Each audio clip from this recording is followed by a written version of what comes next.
Tres personajes se ponen en marcha un desapacible día de invierno, un mercader, su criado y un caballo.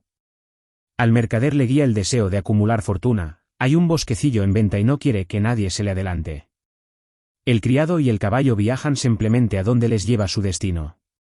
Pero el camino está cubierto de nieve, y deben aunar fuerzas para sobrevivir y no todos tienen el mismo sentido de la solidaridad. Amo y criado, publicado en la revista El Mensajero del Norte en 1895, es uno de los mejores cuentos de la última época de Tolstói. Los hechos sucedieron en la década de 1870, un día después de San Nicolás de invierno, 1.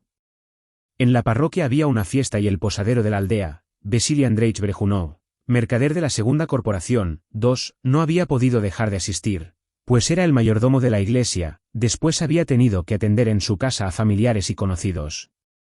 Pero, en cuanto se fueron los últimos invitados, empezó a hacer los preparativos para dirigirse sin pérdida de tiempo a casa de un propietario vecino, con el que trataba desde hacía tiempo la compra de un bosquecillo.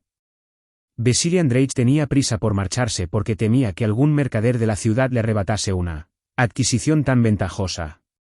El joven propietario le había pedido 10.000 rublos por el bosquecillo simplemente porque Vasili Andreich le había ofrecido 7.000, suma que solo representaba la tercera parte de su valor real.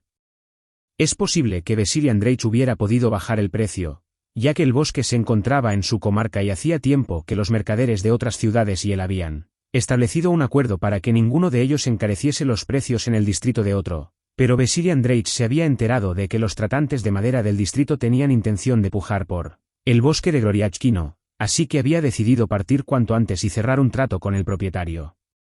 Por eso, en cuanto terminó la fiesta, sacó de su baúl 700 rublos, añadió otros 2.300 de los fondos para la iglesia, hasta juntar 3.000. Los contó con el máximo cuidado, se los guardó en la cartera y se dispuso a partir. Nikita, el único criado de Vasili Andreich que ese día no se había emborrachado, corrió a enganchar el caballo. La única razón por la que Nikita, bebedor empedernido, no estaba ebrio era que la víspera de la Cuaresma, cuando se había bebido hasta el abrigo y las botas de cuero, había hecho la promesa de no beber más, y hacía más de un mes que cumplía su palabra. Tampoco en esa ocasión se había decidido a beber, a pesar de que, durante los primeros 2 días de la fiesta, el vodka había corrido por doquier. Nikita era un mujik de unos 50 años, natural de una aldea vecina, según decían. No era dueño de nada y se había pasado la mayor parte de su vida trabajando en casas ajenas. En todas partes lo estimaban, porque era mañoso, fuerte y laborioso, y, sobre todo, porque tenía un carácter afable y bondadoso. Pero no se establecía en ninguna parte porque, un par de veces al año, y a veces más a menudo, se emborrachaba, y entonces no solo se bebía todo lo que tenía, sino que se volvía quisquilloso y pendenciero. También Vasili Andreich le había echado varias veces, pero luego había vuelto a aceptarlo, porque apreciaba su honradez, su amor por los animales y, en especial, la escasa retribución que exigía por sus servicios. Vasili Andreich no pagaba a Nikita los 80 rublos que le correspondían por su trabajo, sino unos 40, que no le entregaba de una vez y en fechas fijas, sino poco a poco y, la mayoría de las veces, no en efectivo, sino en productos de su tienda, a los que ponía un precio excesivo. La mujer de Nikita, Marfe, que antaño había sido una campesina hermosa y vivaz, se ocupaba de la casa y cuidaba de los hijos, un muchacho adolescente y 2 niñas, y no pedía a su marido que volviera con ella, en primer lugar porque hacía ya unos 20 años que vivía con un tonelero, un mujik de otra aldea, y en segundo, porque, aunque hacía con él lo que le daba la gana cuando estaba sobrio, lo temía como el fuego cuando bebía.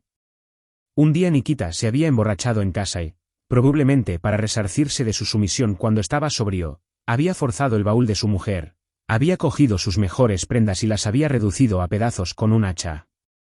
Todo lo que Nikita ganaba, el amo se lo entregaba a su mujer, sin que él pusiera la menor objeción. También ahora, 2 días antes de la fiesta, Marfe había ido a ver a Vasili Andreich y se había llevado harina blanca, té, azúcar y una medida de vodka, cuyo importe ascendía a 3 rublos, además, había recibido 5 rublos en metálico, que le había agradecido como si se tratara de un favor especial, cuando, en realidad, Vasili Andreich debía a Nikita 20 rublos, calculando por lo bajo. ¿Acaso hemos cerrado algún trato?, le decía Vasili Andreich a Nikita. Si necesitas algo, cógelo, y ya lo pagarás después con tu trabajo. Yo no soy como los demás, que se demoran, cuentan hasta el último copec y te ponen multas. Yo soy honrado. Estás a mi servicio y no dejo que pases necesidad. Cuando pronunciaba esas palabras Vasily Andreich estaba sinceramente convencido de que era el benefactor de Nikita, y sabía ser tan persuasivo que todas las personas que dependían de su dinero, empezando por Nikita, estaban convencidas de que, en lugar de engañarles, les favorecía. Le comprendo, Vasily Andreich, ya sabe que le sirvo y me ocupo de usted como si fuera mi propio padre. Le comprendo muy bien, respondía Nikita, a quien no se le escapaba que Vasily Andreich le estaba engañando. También comprendía que no serviría de nada tratar de poner en claro las cuentas, había que seguir viviendo así, hasta que encontrara otra colocación, y conformarse con lo que le diera. Esa tarde, cuando su amo le ordenó que enganchara, se dirigió alegre y de buen humor a la cochera, como siempre, moviendo con agilidad y ligereza sus piernas torcidas, descolgó de un clavo las pesadas riendas de cuero con borlas y, acompañado del tintineo de las arandelas del freno, se encaminó al establo en el que estaba encerrado el caballo elegido por Vasily Andreich. ¿Qué, tontorrón, te aburres?, dijo Nikita, en respuesta al débil relincho de bienvenida con el que le había cogido el potro bayo, robusto, de alzada mediana y ancas prominentes, que estaba solo en el establo. Espera. Espera. No tengas prisa. Deja que primero te dé de beber. Decía Nikita, hablando con el caballo como si fuera capaz de comprender las palabras. A continuación le frotó el lomo grasiento y estriado, de crines ralas y cubiertas de polvo. Con el faldón del abrigo, le pasó las riendas por la hermosa cabeza, le enderezó las orejas, le arregló el copete y, después de quitarle el cabestro, lo condujo al abrevadero. Tras salir con precaución del establo, lleno de montones de estiércol, el caballo caracoleó y se puso a cocear, como si quisiera alcanzar a Nikita, que corría a su lado en dirección al pozo. Mira cómo juguetea, el granuja. Decía Nikita, que sabía que Mujorty levantaba las patas traseras con el mayor cuidado, rozando apenas su pelliza mugrienta de piel de oveja, sin golpearle nunca, un truco que Nikita apreciaba mucho. Después de hartarse de agua helada, Mujorty suspiró, moviendo los robustos belfos mojados, de cuyo bigote caían gotas transparentes en el cubo, se quedó inmóvil, como sumido en sus propios pensamientos. Luego, de repente, emitió un sonoro relincho. No bebas más agua si no quieres, pero luego no me pidas más, exclamó Nikita, explicando con toda seriedad y detalle su comportamiento a Mujorty. Y de nuevo corrió a la cochera, llevando de la brida a ese caballo joven y alegre, que brincaba y llenaba todo el patio con el sonido de sus cascos. No había ningún criado, solo un hombre de fuera, el marido de la cocinera, que había venido para las fiestas. Buen hombre, le dijo Nikita, vete a preguntar qué trineo hay que enganchar, el pequeño o el grande. El marido de la cocinera entró en la casa, de tejado revestido de hierro y alto zócalo, y al poco volvió con la noticia de que había que enganchar el pequeño. Entretanto, Nikita ya le había puesto al caballo la collera y había atado el sillín, revestido de pequeños clavos, luego, en una mano la ligera dague, pintada y las riendas del caballo en la otra, se acercó a los dos trineos, que estaban en el cobertizo. Si ha dicho el pequeño, engancharemos el pequeño, comentó y metió entre las varas al inteligente caballo, que no dejaba de fingir que quería morderle. Luego, con la ayuda del marido de la cocinera, empezó a engancharlo. Cuando todo estaba listo y solo quedaba ajustar las bridas, Nikita pidió al marido de la cocinera que fuera al granero a por un poco de paja y a la cochera a por una pieza de yute. Ya está. No te des tantos aires, decía Nikita, poniendo en el fondo del trineo la fresca paja de avena que le había traído el marido de la cocinera. Ahora extenderemos bien la arpillera y encima la pieza de yute. Así. Ahora sí que estará cómodo, decía, mientras remetía el yute por encima de la paja, alrededor de todo el asiento. Gracias, buen hombre, dijo Nikita, dirigiéndose al marido de la cocinera. Entre dos se hace todo más deprisa y, desenredando las riendas, sujetas a una anilla en un extremo, se sentó en el pescante y dio una palmada al brioso caballo, que avanzó por el estiércol helado del patio en dirección a la cancela. Tío Nikita. Tío Nikita. Gritó detrás de él, con una vocecilla aguda, un muchacho de 7 años que había salido corriendo del zaguán, con una pelliza negra, botas de fieltro blancas y nuevas y gorro grueso. Llévame, le pidió, mientras se abotonaba a la carrera la pelliza. Bueno, corre, pequeño, dijo Nikita y, deteniéndose, acomodó en el trineo al hijo del amo, cuyo rostro pálido y delgado resplandecía de gozo. Así salieron al camino. Eran más de las 2. Hacía frío, unos 10 grados bajo cero, el tiempo era desapacible y ventoso. La mitad del cielo estaba cubierta por una nube baja y oscura. En el patio todo estaba tranquilo, pero en el camino el viento dejaba sentir su presencia, barriendo la nieve del tejado del granero del vecino y levantando remolinos en la esquina, junto a la caseta de baños. Apenas había atravesado Nikita la cancela y había conducido el caballo a la entrada cuando Vasili Andreich, con un cigarro entre los labios y un abrigo de piel de cordero, ceñido por debajo de la cintura, apareció en la alta escalinata, cubierta de nieve endurecida, que crujía bajo sus botas de fieltro revestidas de cuero, y se detuvo. Dio una última chupada al cigarro, tiró la colilla, la pisó y, expulsando el aire a través del bigote y mirando de reojo el caballo, empezó a remeterse a ambos lados del rostro rubicundo y afeitado, a excepción de los bigotes, los picos del cuello del abrigo, para que la piel quedara dentro y la respiración no la estropeara. Ya ha tenido tiempo de sentarse, el muy pillo, dijo, al ver a su hijo en el trineo. Vasili Andreich, excitado por el vodka que había bebido con sus invitados, se mostraba más satisfecho que de costumbre de todas las cosas que le pertenecían y de todo lo que hacía. La presencia de su hijo, en quien pensaba siempre como su heredero, le procuró en ese momento un gran placer, lo contempló con una sonrisa, frunciendo el ceño y mostrando sus largos dientes. La mujer de Vasili Andreich, que estaba embarazada, salió a despedir a su marido.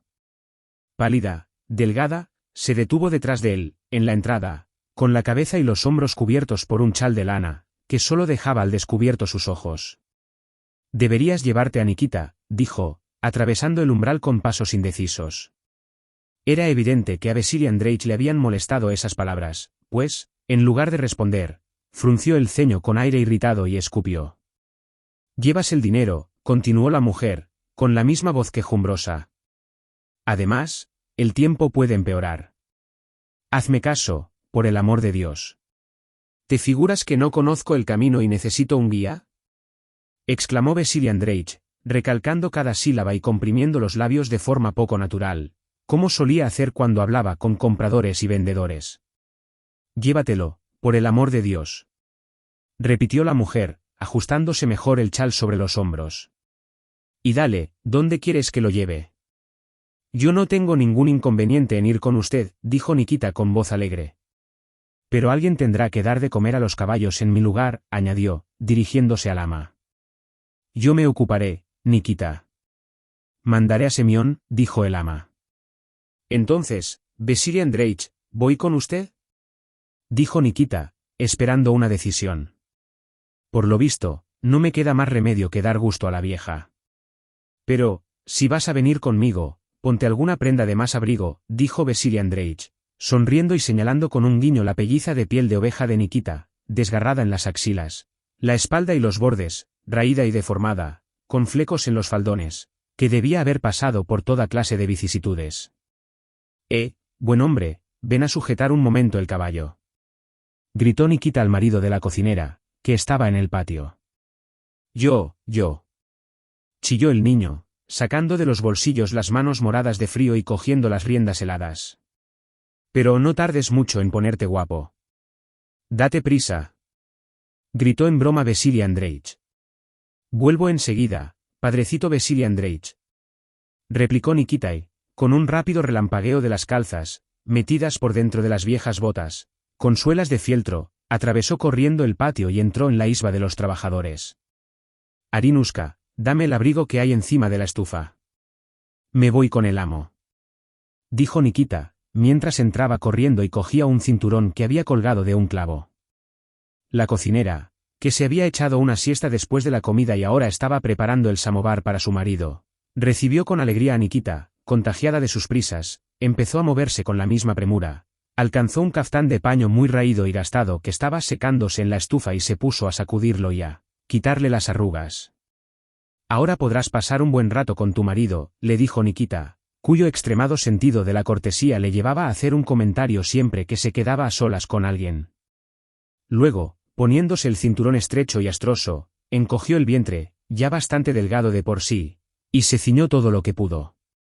Ya está, exclamó a continuación, dirigiéndose no ya a la cocinera, sino al cinturón, mientras remetía las puntas. Así no se desatará, añadió y, subiendo y bajando los hombros, para que los brazos se movieran con soltura, se puso encima el caftán, de nuevo arqueó la espalda, para liberar los brazos, se dio unos golpecitos en las axilas y cogió las manoplas de un estante. Bueno, ya estoy listo. ¿Deberías abrigarte los pies, Nikita?, dijo la cocinera. Tus botas están muy viejas. Nikita se detuvo, como si se hubiera acordado de algo. Debería hacerlo. Pero también puedo ir así. No vamos muy lejos. Y salió corriendo al patio. ¿No pasarás frío, Nikituska?, le dijo el ama, cuando se acercaba al trineo. Al contrario, tengo calor, respondió Nikita, poniendo algo de paja en la parte delantera del trineo, para cubrirse los pies, y guardando debajo el látigo, que con un caballo tan bueno no tendría necesidad de usar.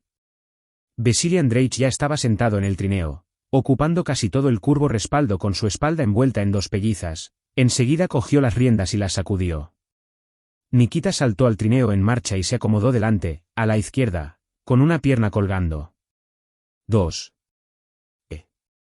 El excelente caballo movió el trineo con un ligero chirrido de los patines y, con paso vivo, avanzó por el camino helado y allanado de la aldea. ¿A dónde te has subido? Dame el látigo, Nikita. Gritó Vasily Andreich, que se alegró mucho al ver que su heredero se había encaramado a los patines, en la parte trasera del trineo. Te vas a enterar. Vuelve enseguida con tu madre, sinvergüenza. El muchacho saltó al suelo. Mujorti aceleró el paso y en un instante se puso al trote. La aldea de Kresti, en la que vivía Vasily Andreich, se componía de 6 casas. En cuanto dejaron atrás la última, la isba del herrero, se dieron cuenta de que el vendaval era mucho más fuerte de lo que habían imaginado. Ya casi no se veía el camino. Las huellas de los patines enseguida se cubrían de nieve y solo se podía distinguir el camino porque estaba un poco más alto que el terreno circundante. Había torbellinos de nieve en los campos y no se apreciaba la línea de unión del cielo con la tierra. El bosque de Teliátino, que se divisaba siempre con claridad, solo negreaba de vez en cuando a través de los remolinos de nieve. El viento soplaba desde la izquierda, empujando con tesón las crines del cuello rígido y lustroso de Mujorti y doblando su suave cola, atada con un simple nudo. El largo cuello del caftán de Nikita, a quien el viento le daba de cara, se le pegaba al rostro y a la nariz. Con toda esta nieve no puede correr mucho, dijo Vasily Andreich, orgulloso de su espléndido caballo. Una vez me llevó hasta Pasutino en media hora. ¿Qué?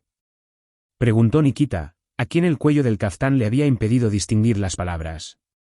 Te digo que una vez me llevó hasta Pasutino en media hora, gritó Vasily Andreich. No me extraña, es un caballo magnífico. Dijo Nikita. Guardaron silencio un rato, pero Vasily Andreich tenía ganas de hablar. Bueno, ¿le has dicho a tu mujer que no le dé vodka al tonelero? Dijo en el mismo tono de antes, plenamente convencido de que Nikita encontraría lisonjero hablar con una persona tan importante e inteligente como él y tan satisfecho de su broma que ni siquiera se le pasó por la cabeza que esa conversación pudiera resultarle desagradable.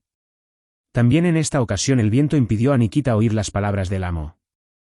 Vasily Andreich repitió con voz clara y fuerte su broma sobre el tonelero.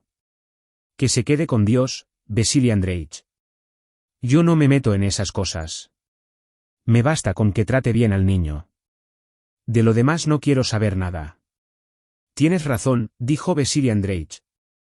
¿Y qué? ¿Vas a comprar un caballo en primavera? Añadió, cambiando de tema. No tengo más remedio, respondió Nikita, bajando el cuello del abrigo e inclinándose hacia su amo. Ahora la conversación le interesaba y no quería perder palabra. El muchacho ha crecido y tiene que empezar a ocuparse del arado, hasta ahora siempre hemos contratado a alguien, comentó. Entonces quédate con el percherón, no te lo cobraré caro, gritó Vasily Andreich, que se sentía animado y por tanto se abandonó por completo a su ocupación favorita, que absorbía todas sus energías, la chalanería. Mejor será que me dé 15 rublos y me lo compre en la feria, dijo Nikita, sabiendo que, aunque el ejemplar que quería endosarle Vasily Andreich valía como mucho 7 rublos, si lo aceptaba, le descontaría por lo menos 25, de manera que no vería ningún dinero durante 6 meses. Es un buen caballo. Pienso en tu interés tanto como en el mío. Te lo digo en conciencia. Brejunov no le ha hecho nunca daño a nadie. Prefiero perder dinero antes que hacer como los demás. Te lo digo con el corazón en la mano, exclamó con ese tono de voz con que solía hipnotizar a sus compradores y vendedores. Es todo un caballo. Claro que sí, dijo Nikita con un suspiro y, convencido de que no merecía la pena seguir escuchando, soltó el cuello del abrigo, que enseguida le cubrió la oreja y el rostro. Durante media hora viajaron en silencio. El viento se filtraba por los agujeros de la pelliza de Nikita y le daba de lleno en el flanco y el brazo. Él se encogía, respiraba dentro del cuello del abrigo, que le tapaba la boca, y no sentía demasiado frío. ¿Qué te parece? ¿Vamos por Karamisevo o seguimos recto?, preguntó Vasili Andreich. El camino que pasaba por Karamisevo, más transitado y bien señalizado por una doble hilera de mojones, era más largo. El otro, más corto, apenas lo utilizaba nadie, pues no tenía mojones o eran pequeños y estaban cubiertos de nieve. Nikita se quedó pensativo. Por Karamisevo se da un poco de vuelta, pero se va mejor, dijo al cabo de un rato. Sí, pero, si seguimos recto, basta con atravesar la cañada sin desviarse y una vez en el bosque el camino es bueno, comentó Vasili Andreich, que prefería esa segunda opción. Como usted quiera, replicó Nikita y de nuevo soltó el cuello. Vasili Andreich hizo como había dicho y, tras recorrer media versta, en un punto en que las altas ramas de un roble con algunas hojas secas ondeaban al viento, giró a la izquierda.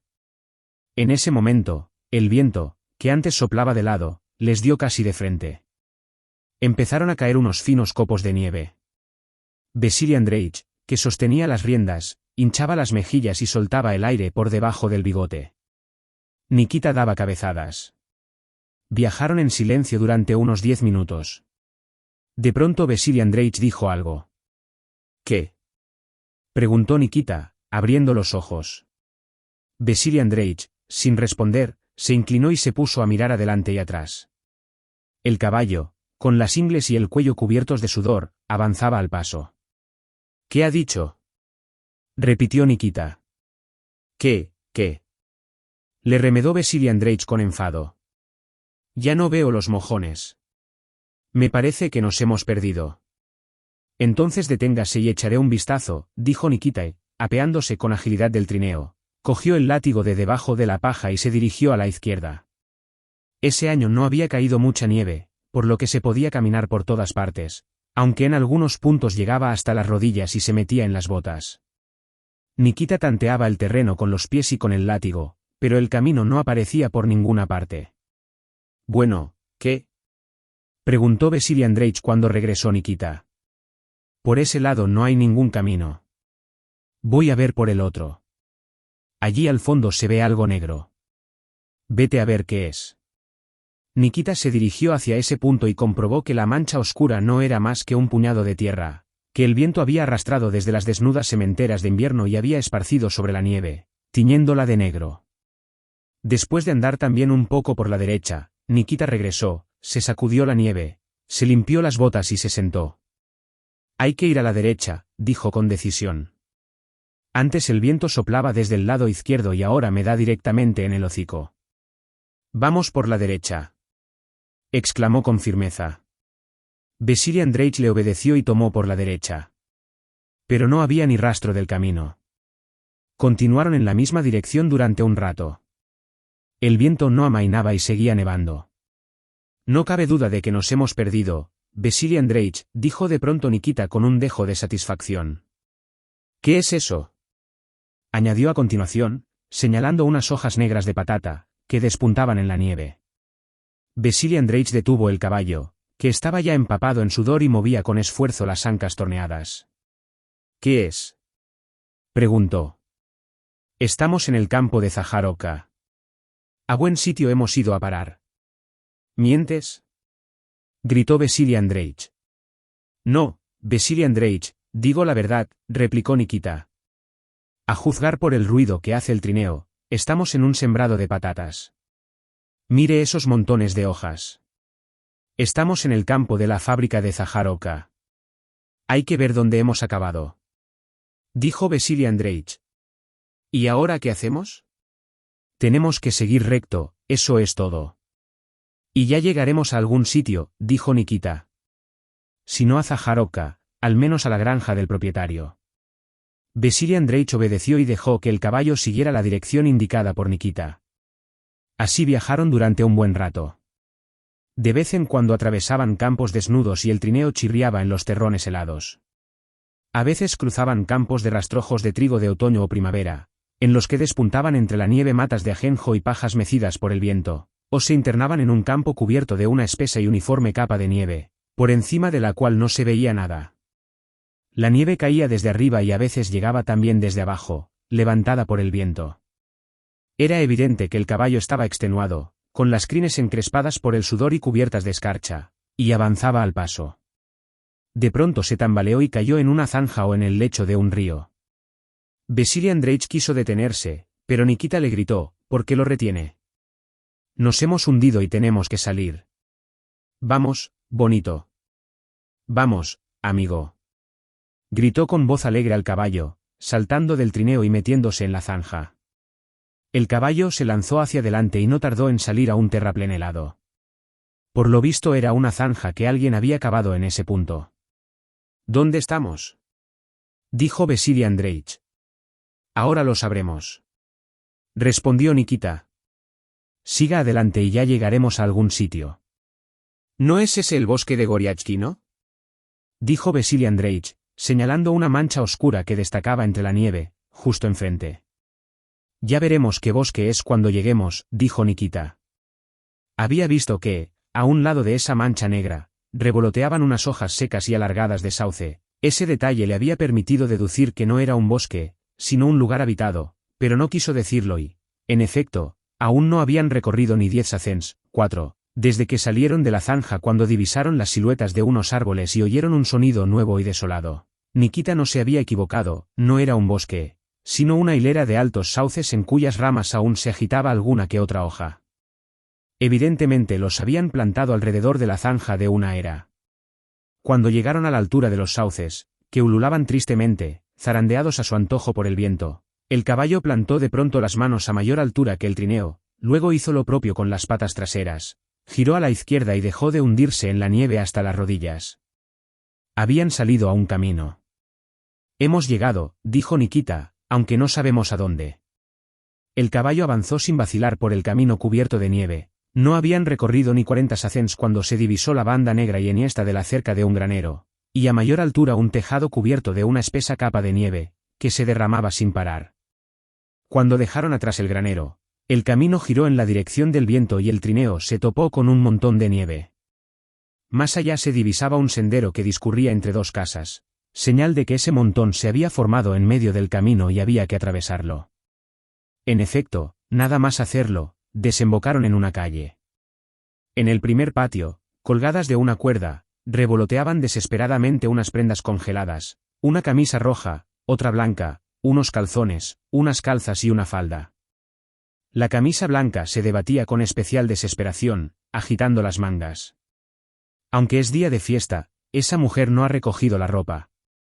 Debe de ser muy perezosa o estar con un pie en la tumba, dijo Nikita, mirando cómo ondeaban las camisas. 3. La entrada de la calle aún se notaba el viento y el suelo estaba cubierto de nieve, pero en medio de la aldea reinaba el silencio, y el ambiente era tibio y acogedor. Un perro ladraba en un patio, una mujer, cubriéndose la cabeza con la pelliza, entró corriendo en una isba y se detuvo en el umbral para echar un vistazo a los viajeros. En el centro de la aldea se oía cantar a las muchachas. Parecía como si allí el viento no soplara con tanto ímpetu. La nieve hubiera remitido y el frío no fuera tan intenso. Pero si es Griskino, dijo Vasily Andreich. Así es, respondió Nikita. En efecto, era Griskino. Esto es lo que había sucedido: se habían desviado a la izquierda y habían recorrido al menos 8 verstas en una dirección equivocada, aunque se habían acercado a su destino. De Goriachkino a Griskino no había más de 5 verstas. En el centro de la aldea se toparon con un hombre muy alto que caminaba por el centro de la calle. ¿Quién va?, gritó, deteniendo el caballo. No obstante, reconoció enseguida a Vasily Andreich, cogió la vara y, pasando las manos por ella, llegó hasta el trineo y se sentó en el pescante.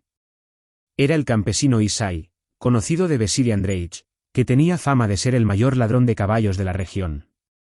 «Ah, Vasili Andreich. ¿A dónde le lleva Dios?», preguntó Isai, echándole a Nikita el aliento, que olía a vodka.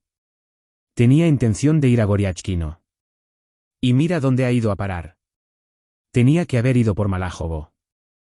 Ya lo sé, pero nos hemos extraviado, dijo Vasili Andreich, deteniendo el caballo. Vaya ejemplar, dijo Isai, observando al animal, y con mano experta le apretó el nudo de la cola, que se había aflojado.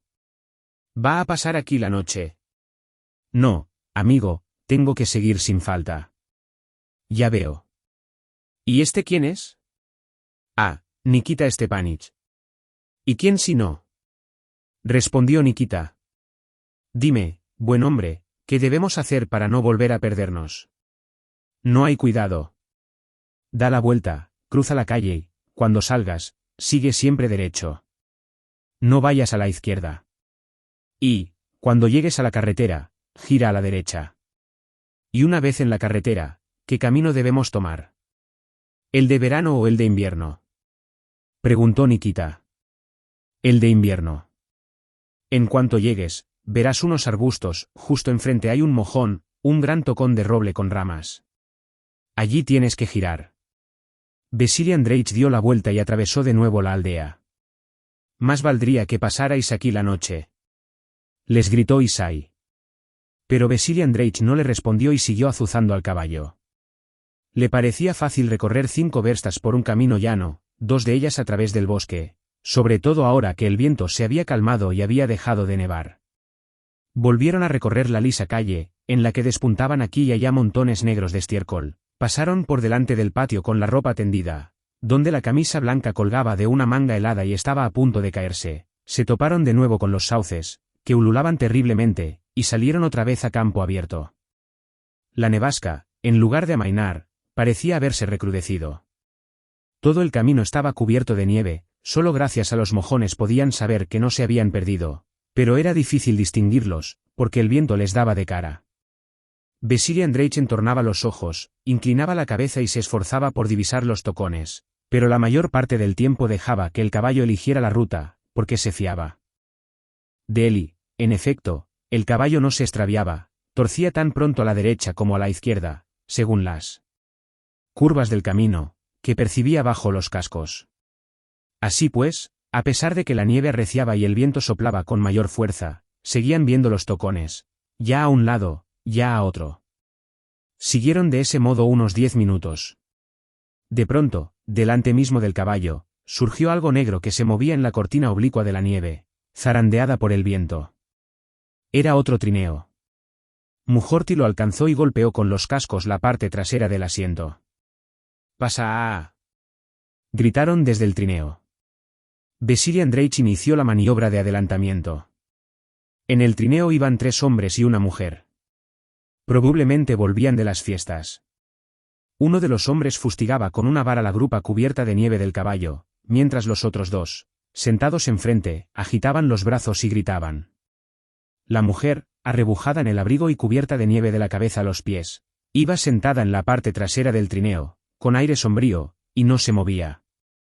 «¿De dónde sois?», gritó Vasili Andreich. «De A. Fue lo único que se oyó. «Os pregunto que de dónde sois».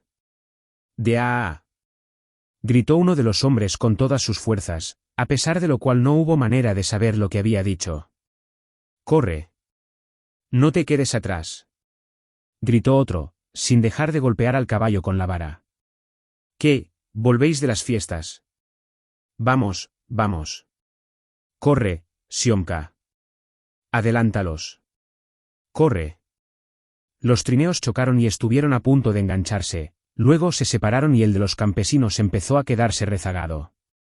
La peluda y panzuda cabalgadura, toda cubierta de nieve, respiraba con dificultad bajo la dague, no muy alta, con las últimas fuerzas que le quedaban, trataba de escapar en vano de la vara que le golpeaba, hundía las cortas patas en la profunda nieve y la rechazaba.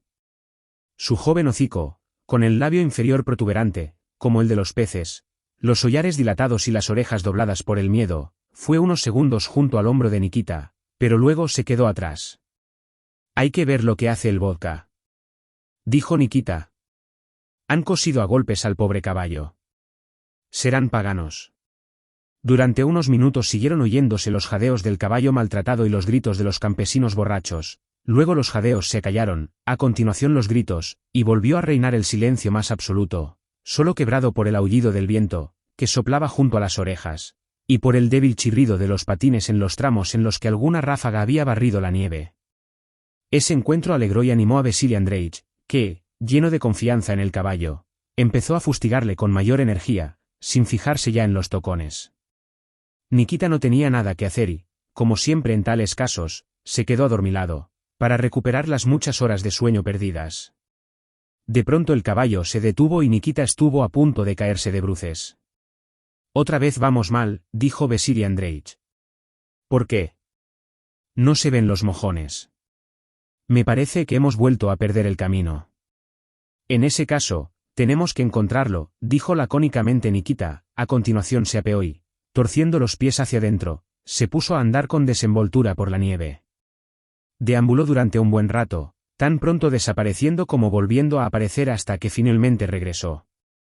Allí no hay ningún camino, quizá lo encontremos más adelante, dijo, sentándose en el trineo. Estaba empezando a oscurecer. La nevasca no se recrudecía, pero tampoco amainaba. Si al menos oyéramos a aquellos campesinos, dijo Vasili Andreich. Si no nos han alcanzado ya, es que nos hemos desviado mucho. O quizás se hayan perdido también ellos, exclamó Nikita. ¿Y hacia dónde vamos ahora? Preguntó Vasili Andreich. Hay que dejar que el caballo siga su propio camino, respondió Nikita. Él nos sacará de aquí.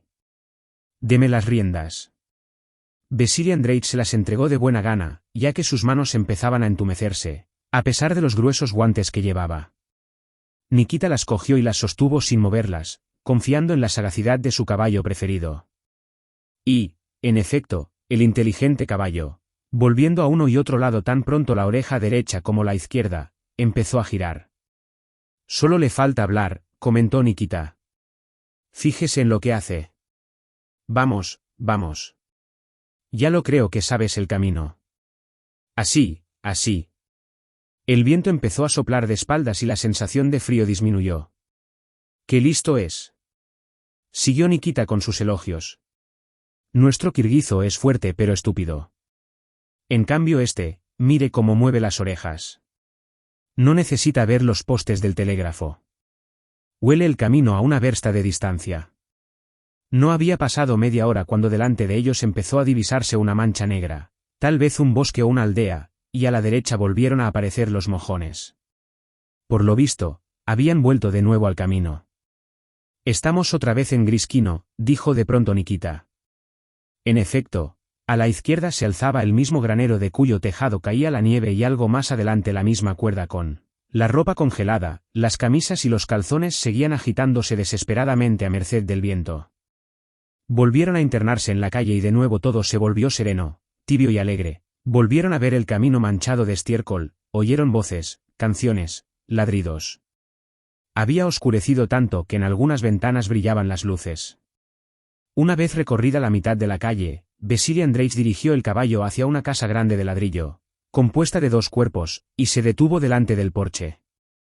Nikita se acercó a una ventana iluminada y cubierta de nieve, a cuya luz se arremolinaban y centelleaban los copos, y llamó con el mango del látigo. ¿Quién está ahí?, preguntó una voz, en respuesta a los golpes. Brejunov, buen hombre, de la aldea de Kresti, respondió Nikita. Sal un momento. La figura se alejó de la ventana, al cabo de un par de minutos se oyó cómo se abría la puerta del vestíbulo, luego el cerrojo de la puerta de entrada chirrió y en el umbral, sujetando la puerta del empuje del viento, apareció un mujica alto y viejo, de barba canosa, con una pelliza por encima. De una camisa blanca de fiesta, detrás había un muchacho con una camisa roja y unas botas de cuero. ¿Es posible que seas tú, Andreich?, preguntó el anciano. Nos hemos perdido, amigo, respondió Vasili Andreich. Queríamos ir a Goriachkino y acabamos aquí. Lo intentamos otra vez y volvimos a perdernos. «Qué manera de dar vueltas», dijo el anciano.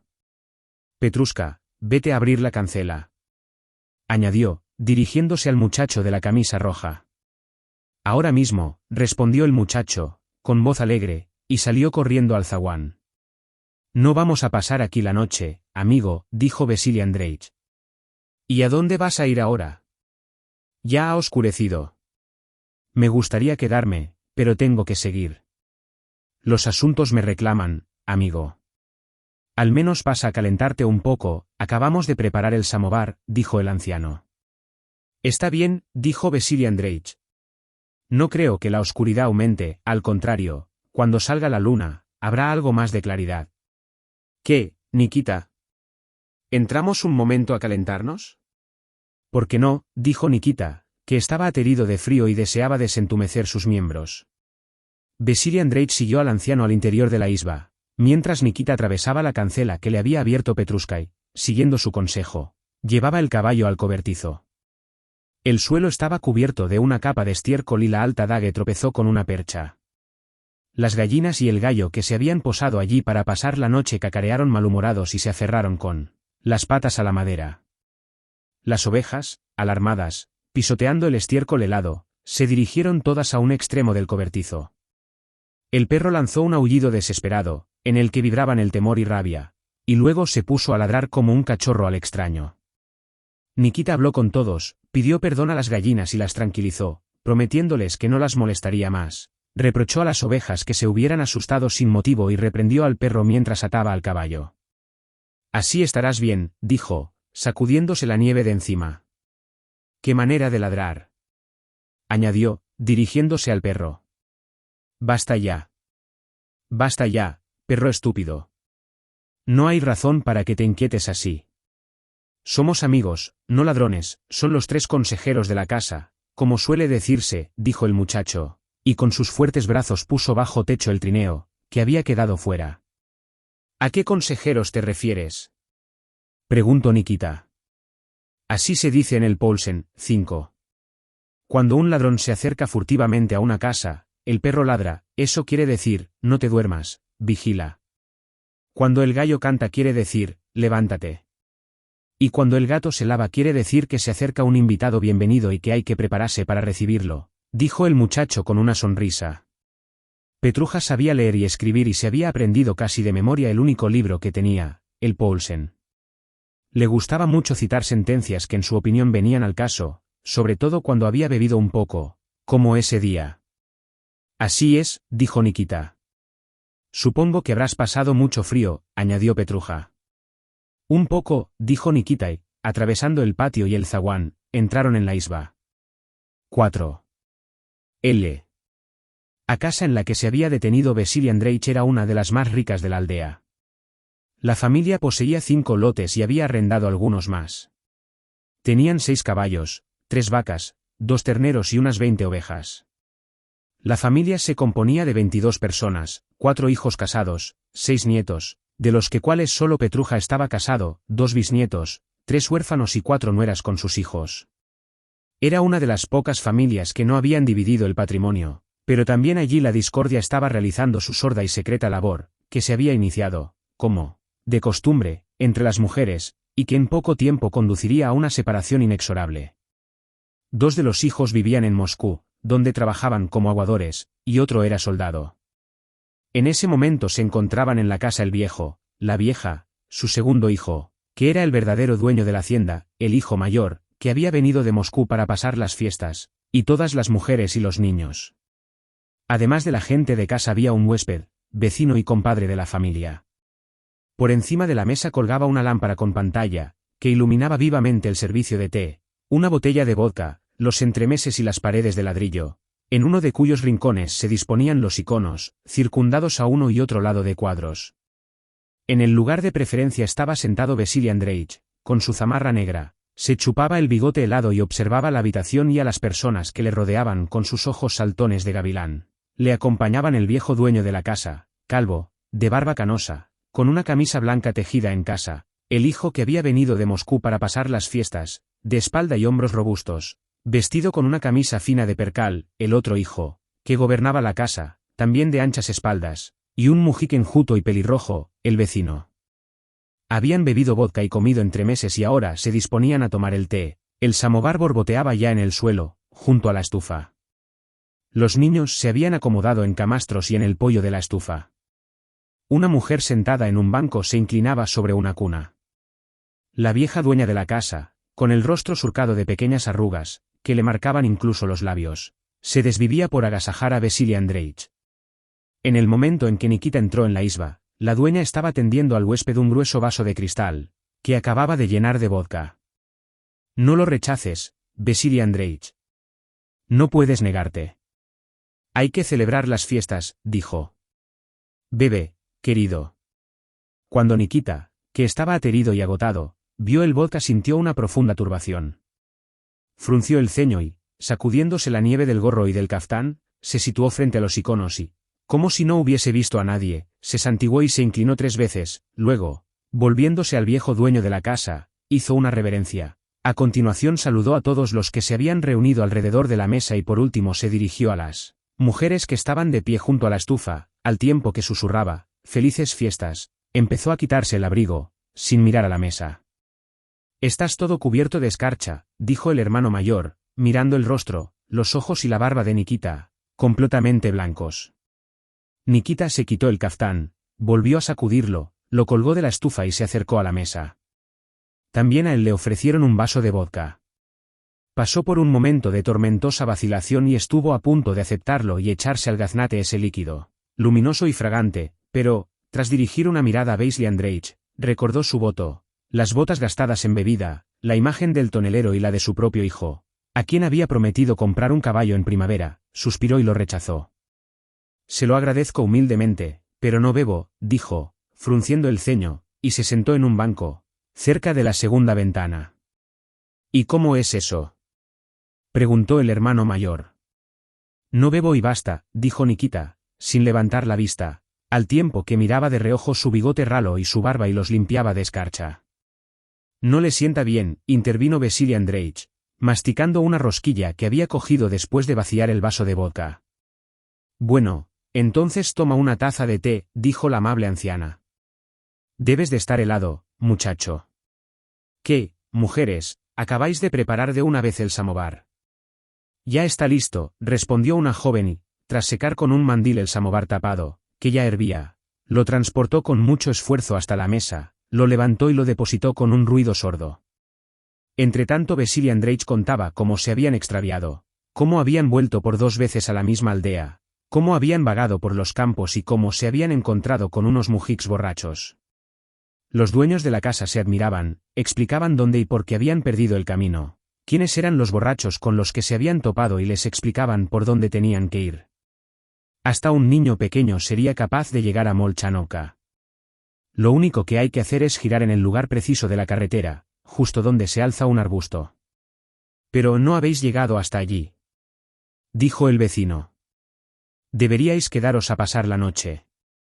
Las mujeres os prepararán un lecho, insistía la vieja. Sería mucho mejor que os marcharais por la mañana, corroboraba el viejo. No puedo, amigo, tengo que ocuparme de un asunto, dijo Vasily Andreich. Si pierdes 1 hora, no la recuperas en 1 año, añadió, acordándose del bosquecillo y de los comerciantes que podían frustrarle esa compra. Llegaremos sin contratiempos, ¿no es así?, dijo, dirigiéndose a Nikita. Este tardó en contestar. Por lo visto, seguía ocupado limpiando de escarcha su barba y su bigote. Mientras no volvamos a perdernos, dijo con aire sombrío. Estaba malhumorado porque le apetecía muchísimo beber un trago de vodka, lo único que podía calmar ese deseo era el té pero aún no se lo habían servido. Lo importante es llegar a ese giro, una vez allí no nos perderemos, porque se va por el bosque, comentó Vasily Andreich. Como usted quiera, Vasily Andreich. Si hay que ir, iremos, exclamó Nikita, cogiendo el vaso de té que le tendían. Nos bebemos el té y nos marchamos. Por toda respuesta, Nikita sacudió la cabeza, luego vertió cuidadosamente en un platillo un poco de té, del que se elevó una nube de vapor, y se puso a calentarse las manos, con dedos hinchados de tanto trabajar. A continuación, mordiendo un minúsculo pedazo de azúcar, se inclinó ante los dueños y dijo, «A vuestra salud», y engulló el humeante líquido. Tal vez podría venir alguien con nosotros hasta el giro, dijo Vasili Andreich. Pues claro, dijo el hijo mayor. Petruja enganchará un caballo y os acompañará hasta allí. Entonces engancha, amigo. Sabré agradecértelo. ¿Qué cosas dices, querido?, exclamó la afectuosa anciana. Nos alegramos mucho de poder servirte. Petruja, vete a enganchar la yegua, dijo el hermano mayor. Ahora mismo, dijo Petruja con una sonrisa y, sin perder más tiempo, cogió el gorro, colgado de un clavo, y salió. Mientras enganchaban el caballo, la conversación volvió al punto en que se había interrumpido cuando Vasili Andreich llamó a la ventana.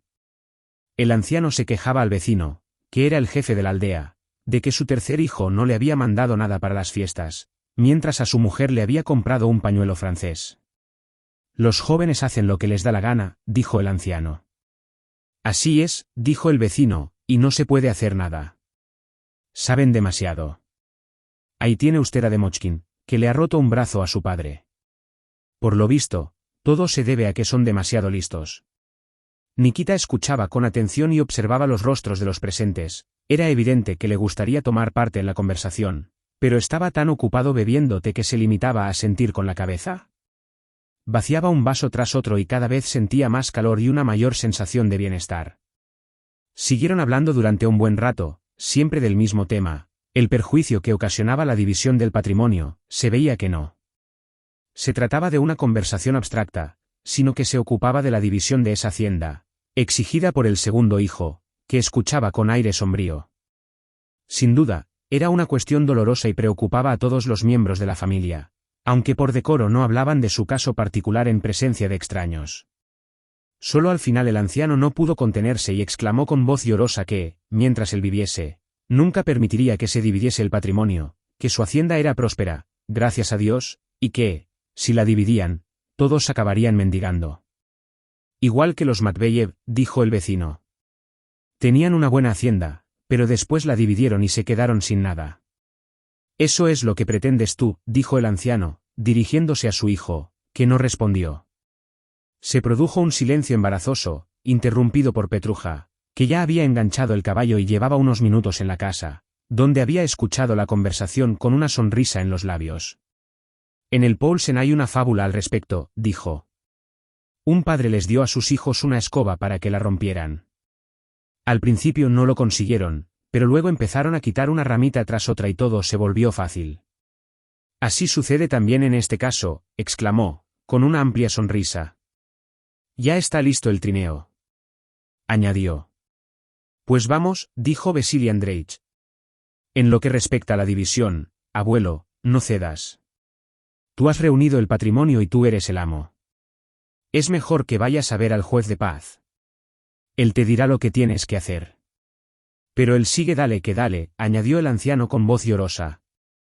No atiende a razones. Es como si estuviera poseído por el demonio. Entretanto Nikita se había bebido el quinto vaso de té, pero no lo había puesto boca abajo, sino a un lado, con la esperanza de que le sirvieran otro. Pero ya no había agua en el samovar y la dueña no le ofreció más. Además, Vasili Andreich ya se estaba poniendo la pelliza. No había nada que hacer. Nikita también se levantó, dejó en el azucarero el pedazo de azúcar que había estado mordisqueando por todos los lados, se enjugó el rostro cubierto de sudor con el faldón de la camisa y fue a ponerse el caftán. Una vez bien abrigado, emitió un profundo suspiro y, después de dar las gracias a los anfitriones y despedirse de ellos, salió de la estancia caldeada y luminosa, se internó en el zaguán oscuro y frío, en el que el viento sacudía las puertas y la nieve se filtraba por las rendijas, y de allí pasó al patio. Petruja, con la pelliza puesta, estaba con su caballo en medio del patio y recitaba con una sonrisa unos versos del Poulsen. La tormenta oculta el cielo, los copos de nieve se arremolinan, aullando como una fiera, sollozando como un niño. Nikita hizo un gesto de aprobación con la cabeza y desenredó las riendas. El anciano, que se había levantado para acompañar a Vasili Andreich, sacó una linterna al zaguán y quiso encenderla, pero el viento la apagó enseguida. Incluso en el patio se percibía que la tormenta de nieve se había recrudecido. Vaya tiempecito, pensó Vasili Andreich. No sé si llegaremos, pero no podemos quedarnos. Los negocios son los negocios. Además, ya estamos listos y el caballo del dueño está enganchado. Si Dios quiere, llegaremos. El viejo anfitrión también pensaba que no debían partir, pero ya había tratado de convencerlos y no le habían escuchado. No podía hacer nada más. Es posible que me haya vuelto miedoso con los años, seguro que llegan bien, pensaba. Al menos nos iremos pronto a la cama y no habrá más discusiones. Petruja, por su parte, no veía ningún peligro, conocía perfectamente el camino y todos los alrededores. Además, esa poesía sobre los copos de nieve que se arremolinan, que tan bien expresaba lo que sucedía fuera, le daba ánimos. En cuanto a Nikita, no tenía ninguna gana de partir, pero estaba acostumbrado a servir a los demás y a no expresar su voluntad. Así pues, nadie detuvo a los viajeros.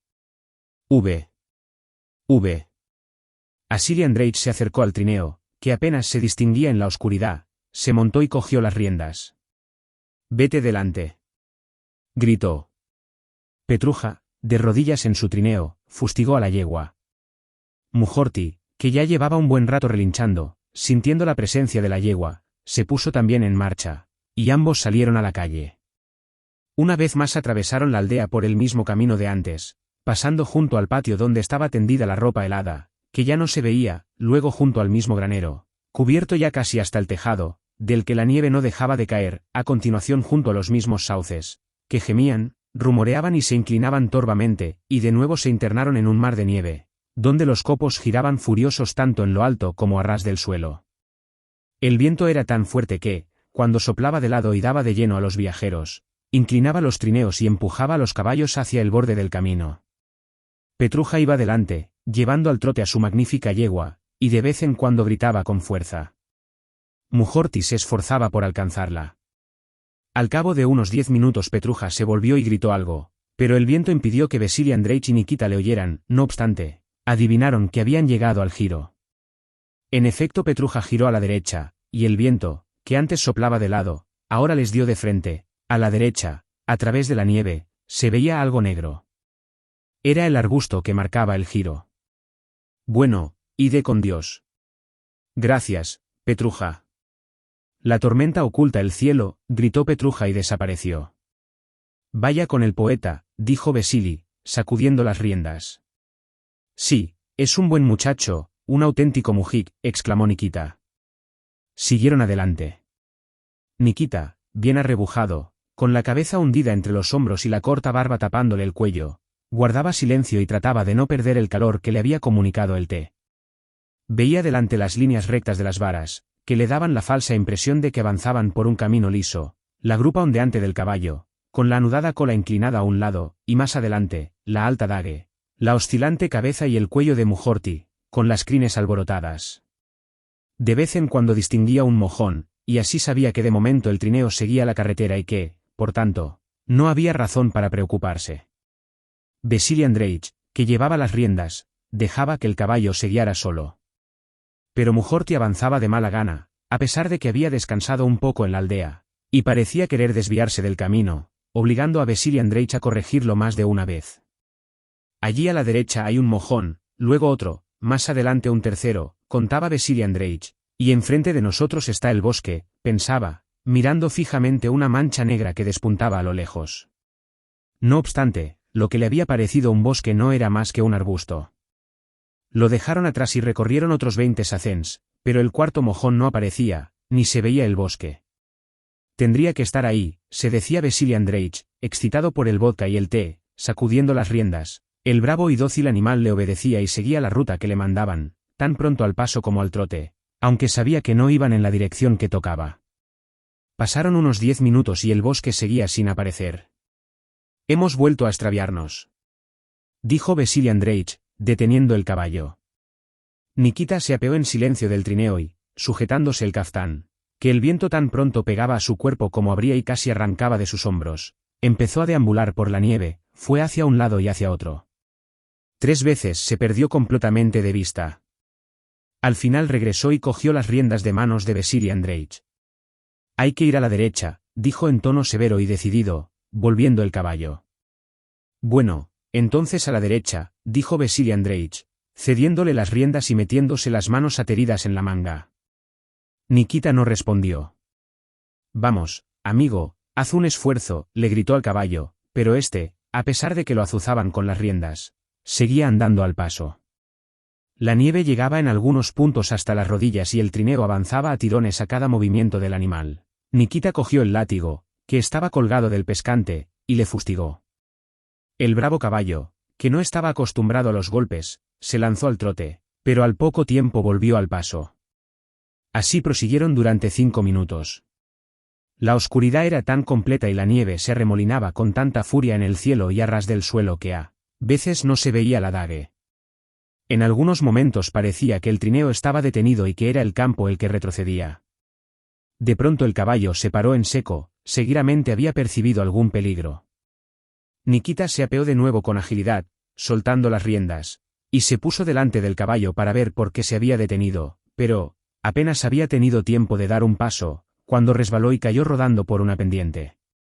Se decía a sí mismo, mientras caía y trataba de frenarse, pero no pudo agarrarse a nada y no se detuvo hasta que sus pies se hundieron en una espesa capa de nieve, que se había acumulado en el fondo del barranco. Un montón de nieve que colgaba del borde del barranco se estremeció con su caída y se desplomó sobre él, llenándole de nieve el cuello del caftán. «Eso no se hace», dijo Nikita en tono de reproche, dirigiéndose al montón de nieve y al barranco, al tiempo que se sacudía la nieve del cuello. «Nikita. Nikita», gritaba Vasily Andreich desde arriba. Pero Nikita no respondía. Estaba demasiado ocupado sacudiéndose la nieve y buscando el látigo, que se le había caído de la mano cuando rodó por la pendiente. Una vez que lo encontró, trató de subir por el mismo sitio por el que había caído, pero no lo consiguió, volvió a resbalar hasta el fondo y tuvo que buscar otra vía de salida. A unos 3 acens del punto por el que había rodado, logró trepar a gatas hasta la cima, desde donde se dirigió, por el borde del barranco, al lugar donde debía estar el caballo. No podía ver el caballo ni el trineo, pero, como caminaba en contra del viento, antes de distinguirlos oyó los gritos de Vasily Andreich y los relinchos de Mujorty, que lo llamaban. «Ya voy, ya voy». «¿Por qué cacareas?», exclamó. Solo cuando llegó al trineo, vio el caballo y, a su lado, a Vasily Andreich, que le pareció enorme. «¿Dónde diablos te habías metido? Tenemos que dar la vuelta». «Al menos llegaremos a Griskino», dijo Vasily Andreich con enfado. «Me gustaría regresar, Vasily Andreich, pero ¿por dónde se va? Ahí hay un barranco tan profundo que, si nos hubiéramos caído dentro, no habríamos podido salir. A duras penas he logrado subir». «¿Qué hacemos, entonces?» «No vamos a quedarnos aquí. Tenemos que ir a alguna parte», dijo Vasily Andreich. Nikita no respondió. Se sentó en el trineo de espaldas al viento, se quitó las botas y sacudió la nieve que le había entrado, luego cogió un poco de paja y cubrió cuidadosamente por dentro un agujero que tenía en la bota izquierda. Vasily Andreich guardaba silencio, como si a partir de entonces hubiera descargado toda la responsabilidad en Nikita. Una vez que se embutió las botas, Nikita metió las piernas en el trineo, se puso las manoplas, cogió las riendas y condujo el caballo por el borde del barranco. Pero no habían recorrido 100 pasos cuando Mujorty volvió a detenerse. Ante él estaba otra vez el barranco. Nikita se apeó y vagó de nuevo por la nieve. Caminó un buen rato y finalmente reapareció por la parte opuesta a la que se había marchado. «Vasily Andreich, ¿dónde estás?», gritó. «Aquí», respondió este. «¿Qué pasa?». «No distingo nada. Está muy oscuro. Hay barrancos por todas partes. Tenemos que ir otra vez en contra del viento». Reanudaron la marcha. Nikita avanzó con esfuerzo por la nieve y a continuación se sentó, luego se apeó otra vez, por último, se detuvo sin aliento junto al trineo. «¿Qué pasa?», preguntó Vasily Andreich. «Estoy agotado y el caballo se niega a seguir». «¿Y qué hacemos?». «Nada, esperar un poco». Nikita se alejó de nuevo, pero no tardó en volver. «Sígueme», dijo, poniéndose delante del caballo. Vasily Andreich ya no daba ninguna orden y hacía sin rechistar lo que le decía Nikita. «Por aquí, sígueme», gritó Nikita y, girando bruscamente a la derecha, cogió las riendas y condujo a Mujorty hacia un montón de nieve. Al principio el caballo se resistió, pero luego se puso en marcha con la esperanza de pasar por encima del montón, pero no lo consiguió y se quedó hundido en la nieve hasta la collera. «Bájate», gritó Nikita a Vasily Andreich, que seguía sentado en el trineo, y, levantando una vara, acercó el trineo al caballo. «Es duro, amigo», dijo, dirigiéndose a Mujorty, «pero no hay más remedio. Haz un esfuerzo». «Vamos, vamos, un poco más», gritó. Por 2 veces el caballo tiró con todas sus fuerzas, pero no consiguió salir y se quedó quieto, como si meditara en algo. «Así no puede ser, amigo», exclamó Nikita, aleccionando a Mujorty. «Vamos, un esfuerzo más». Nikita volvió a empujar la vara desde su lado, mientras Vasily Andreich hacía lo propio desde el suyo. El caballo sacudió la cabeza y de pronto volvió a tirar. «Venga. Adelante. No tengas miedo que no te hundirás», gritaba Nikita. Después de tirar 3 veces, el caballo salió del montón de nieve y se detuvo, respirando con dificultad y sacudiendo todo el cuerpo. Nikita quería continuar, pero Vasily Andreich, sofocado con sus 2 pellizas, no pudo seguir andando y se desplomó sobre el trineo. «Deja que recobre el aliento», dijo, desanudándose el pañuelo con el que se había atado el cuello de la pelliza en la aldea. «Vale, túmbate», dijo Nikita. «Yo conduciré». Y con Vasily Andreich metido en el trineo, llevó el caballo de las riendas, primero unos 10 pasos cuesta abajo, luego un poco cuesta arriba. Finalmente se paró. El lugar en el que Nikita se detuvo no estaba en el fondo del precipicio, donde la nieve que caía de los montículos podía haberlo sepultado, pero se hallaba algo resguardado del viento por el borde del barranco. Había momentos en que el viento parecía amainar un poco, pero apenas duraban, además, como para recuperar el tiempo perdido, la tormenta volvía a la carga con fuerza redoblada, levantando ráfagas y remolinos aún más furiosos. Una de esas embestidas se produjo en el instante en que Vasily Andreich, después de recobrar el aliento, se había apeado del trineo y se había acercado a Nikita para consultarle lo que iban a hacer. Ambos se encogieron involuntariamente y, antes de hablar, esperaron a que el furioso torbellino pasara. También Mujorty agachó las orejas y sacudió la cabeza descontento. En cuanto el viento se calmó un poco, Nikita se quitó las manoplas, se las remetió en el cinturón, se sopló las manos y empezó a desatar las correas del adague. «¿Qué estás haciendo?», preguntó Vasily Andreich. «Desenganchar». «¿Qué otra cosa puedo hacer?». «Ya no me quedan fuerzas», respondió Nikita, como disculpándose. «¿No podemos llegar a algún sitio?». «No. Solo conseguiríamos martirizar al caballo». «El pobre no se tiene en pie», dijo Nikita, señalando a Mujorty, que les miraba con docilidad, dispuesto a acatar cualquier orden, moviendo trabajosamente los flancos empapados y hundidos. «Tenemos que dormir aquí», añadió, como si se preparase a pasar la noche en una posada, y empezó a desanudar la correa de la collera. Las hebillas se soltaron. «¿No nos congelaremos?», preguntó Vasily Andreich. «¿Y qué le vamos a hacer?». «Si ese es nuestro destino», dijo Nikita. Vasily Andreich no tenía ningún frío con sus 2 pellizas, sobre todo después del esfuerzo que había hecho para sacar el trineo del montón de nieve, pero un escalofrío le recorrió la espalda cuando comprendió que realmente tenían que pasar la noche allí. Para tranquilizarse, se sentó en el trineo y sacó los cigarrillos y las cerillas. Entretanto, Nikita desenganchaba el caballo. Aflojó la cincha y la sufra, desató las riendas, le quitó los tirantes, dio la vuelta al adague y, mientras hacía todo eso, no dejaba de hablar con el caballo, dándole ánimos. «Vamos, sal, sal», decía, sacándole de las varas. «Ahora te ataremos aquí y te daré un poco de paja. Cuando comas un poco, te sentirás más alegre». Pero era evidente que la inquietud de Mujorty no disminuía con los discursos de Nikita. Descargaba el peso del cuerpo tan pronto en una pata como en otra, se apretaba al trineo, se ponía de espaldas al viento y restregaba la cabeza contra la manga de Nikita. Luego, como si no quisiera apenarle rechazando la paja que le había acercado al hocico, Mujorty, con un movimiento brusco, cogió un bocado del trineo, pero en ese mismo instante decidió que no era momento de pensar en comida y la soltó. El viento la dispersó al instante, llevándola lejos y cubriéndola de nieve. «Ahora pondremos una señal», dijo Nikita, situando el trineo de cara al viento. A continuación, Atando las varas con la sufra, las apoyó en el pescante. Así, si nos cubre la nieve, algún hombre de bien las verá y nos desenterrará, dijo Nikita, sacudiéndose las manoplas y poniéndoselas. Así nos lo han enseñado los mayores. Entretanto, Vasili Andreich se había desabotonado la pelliza y, protegiéndose del viento con el faldón, encendía una cerilla tras otra en la cajita de acero, pero las manos le temblaban y el viento las apagaba antes de que tuviera tiempo de acercar el cigarrillo. Al final consiguió encender una, iluminando por un instante la piel de su pelliza, su mano con un anillo de oro en el índice doblado y la paja de avena, cubierta de nieve, que asomaba por debajo de la manta, y prendió el cigarro.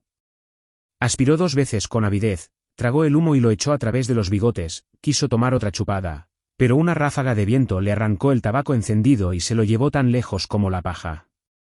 No obstante, esas pocas caladas bastaron para alegrarle. Bueno, si hay que pasar aquí la noche, la pasamos. Dijo con determinación. Espera, voy a poner también una bandera, añadió, cogiendo el pañuelo, que se había arrancado del cuello y había tirado en el trineo. A continuación, quitándose los guantes, se puso de pie en el pescante y, estirándose para llegar a la sufra, lo ató con todas sus fuerzas. Inmediatamente el pañuelo empezó a ondear desesperadamente, tan pronto pegándose a las varas como hinchándose, extendiéndose y tremolando. ¿Has visto qué fácil?, dijo Vasili Andreich, admirando su propia obra y apeándose del trineo. Estaríamos más calientes si nos sentáramos juntos, pero aquí no cabemos los dos, añadió. Encontraré un sitio, dijo Nikita, pero antes hay que cubrir al caballo, el pobrecito está empapado en sudor. Apártate un momento, añadió, acercándose al trineo y tirando de la manta, que estaba debajo de Vasili Andreich. A continuación la dobló en 2 y tapó a Mujorty con ella, después de quitarle el sillín y la retranca. Así estarás más abrigado, tonto, decía, mientras le ponía de nuevo el sillín y la retranca, por encima de la manta. ¿No necesita la arpillera? Deme también un poco de paja, dijo Nikita, acabando su labor y acercándose al trineo. Tras coger una y otra cosa de manos de Vasili Andreich, Nikita se fue detrás del trineo, cavó un hoyo en la nieve, extendió la paja y, después de calarse la gorra, arrebujarse en el caftán y cubrirse con la arpillera, se sentó sobre la paja, apoyándose en el respaldo de madera del trineo, que lo protegía del viento y de la nieve. Al ver lo que hacía Nikita, Vasili Andreich movió la cabeza con aire de desaprobación, pues en general censuraba la estupidez y la ignorancia de los mujiks, y empezó a prepararse para pasar la noche. Alisó la paja que había quedado en el trineo, poniendo un poco más debajo del costado, y, remetiendo las manos en las mangas, apoyó la cabeza en un rincón, bajo el pescante, que le protegía del viento. No tenía ganas de dormir, así que se puso a pensar en lo único que daba sentido a su existencia y constituía su alegría y su orgullo, cuánto dinero había amasado y cuánto podía amasar aún, cuánto habían amasado y tenían otras personas que conocía, cómo lo habían ganado y seguían ganándolo, y cómo él, lo mismo que ellos, podía acumular todavía más, mucho más. La adquisición del bosque de Goriachkino revestía una enorme importancia para él. Tenía la esperanza de obtener un beneficio inmediato de acaso 10.000 rublos. Mentalmente se puso a calcular el valor del bosque, que había visto en otoño, y en el que había contado todos los árboles que había en un área de 2 desiatinas, 6. Los robles darán madera para patines. La tala no será difícil. Además, habrá unos 30 sacens de leña por cada desiatina, se decía. Eso quiere decir que cada desiatina me rendirá por lo menos 225 rublos. Así que 56 desiatinas hacen 56 veces 100 rublos, otras 56 veces 100 rublos, 56 veces 10 rublos, otras 56 veces 10 rublos y 56 veces 5 rublos. Vio que el resultado superaba los 12.000 rublos, pero sin un ábaco, 7, no pudo hacer un cálculo exacto. De todos modos no le daré 10.000, tendrá que conformarse con 8.000 con una deducción por los claros. Sobornaré al agrimensor, le daré 100 rublos o 150 y él marcará unas 5 desiatinas de claros. Así el propietario me lo venderá por 8.000. Seguro que se ablandará cuando vea los 3.000 rublos que llevo encima, pensó, apretando con el antebrazo la cartera que tenía en el bolsillo. Solo Dios sabe cómo nos hemos perdido después del giro. Allí tendría que estar el bosque, con la caseta del vigilante. Tendríamos que oír a los perros. Pero esos malditos nunca ladran cuando se les necesita. Apartó el cuello de la oreja y se puso a escuchar, pero, lo mismo que antes, solo se oía el aullido del viento, el rumor del pañuelo atado a las varas, que tremolaba y se estremecía, y el repiqueteo de la nieve en el armazón de madera del trineo. Volvió a subirse el cuello. De haberlo sabido, nos habríamos quedado en la aldea a pasar la noche. Pero da igual, llegaremos mañana. Solo habré perdido un día. Con este tiempo tampoco habrán llegado los otros. Se acordó de que el día 9 el carnicero tenía que entregarle el dinero por los carneros castrados. Me dijo que iría a casa, pero no me encontrará y mi mujer no será capaz de pedirle el dinero. Es demasiado ignorante.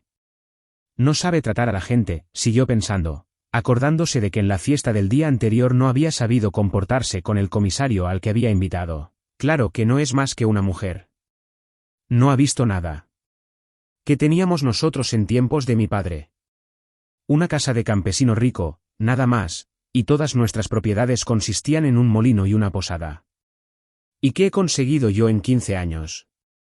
Una tienda, 2 tabernas, un molino, un almacén, 2 fincas arrendadas, una casa con granero y tejado de hierro, recordó con orgullo.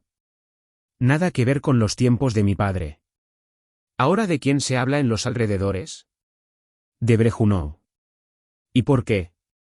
Porque estoy pendiente de mis negocios y me esfuerzo, no como los demás, que se pasan el día tumbados o pierden el tiempo en estupideces. Yo no duermo ni de noche. Si tengo que ir a algún sitio, voy, ya nieve o luzca el sol. Por eso me salen bien los negocios. Muchos piensan que ganar dinero es cosa de broma. No, requiere mucho esfuerzo y quebraderos de cabeza. Por ejemplo, pasar la noche en el campo, sin pegar ojo, dándole tantas vueltas a tus pensamientos que los sientes debajo de la cabeza como una almohada, reflexionaba con orgullo. La gente cree que uno se abre camino porque tiene suerte. Pues ahí están los Mironó, que ahora son millonarios. ¿Y por qué? Porque, cuando uno se esfuerza, Dios le ayuda. Mientras Dios me conserve la salud. Y la idea de que podría tener tantos millones como Mironó, que había empezado de la nada, excitó tanto a Vasily Andreich que sintió la necesidad de hablar con alguien. Pero no tenía con quién.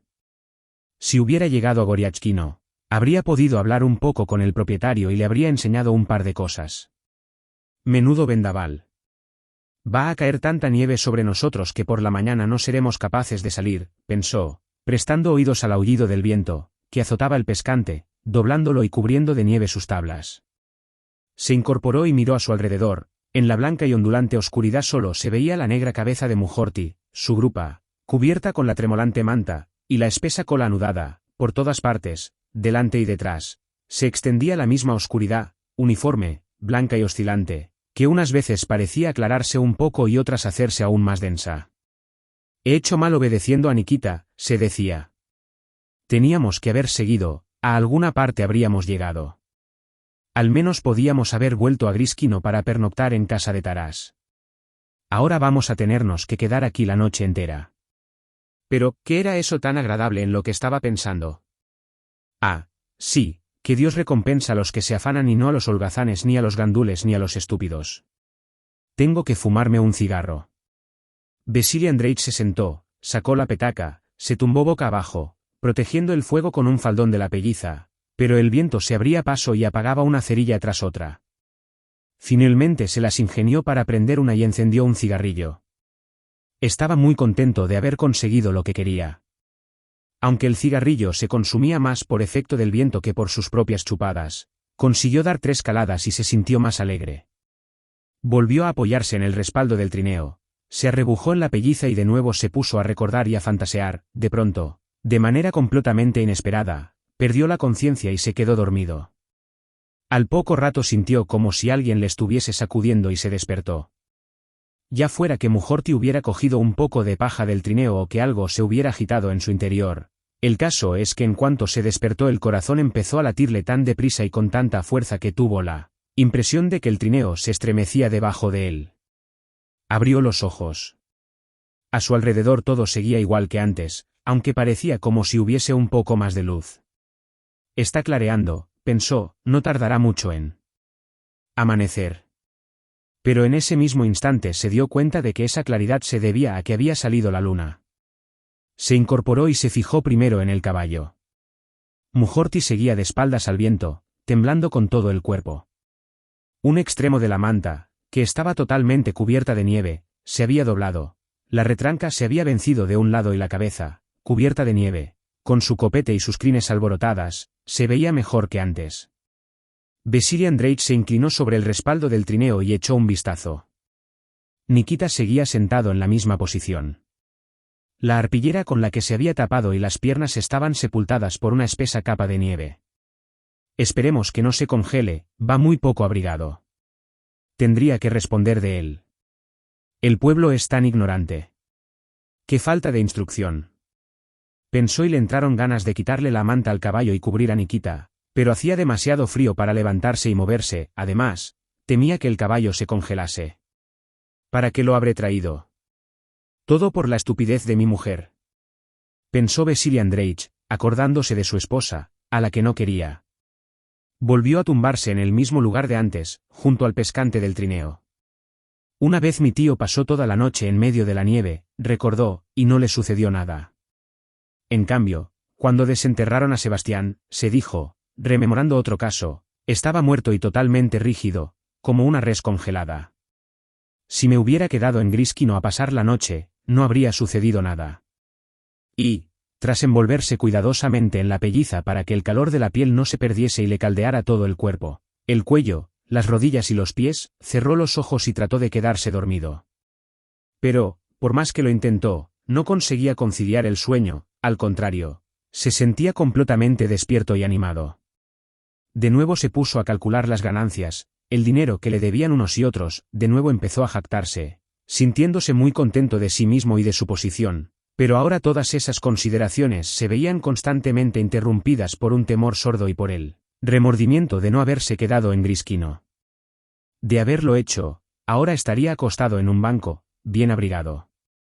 Se volvió varias veces, tratando de buscar la postura más cómoda y de protegerse mejor del viento, pero la sensación de incomodidad no le abandonaba, volvió a incorporarse, se dio la vuelta, se envolvió mejor las piernas, cerró los ojos, se quedó inmóvil.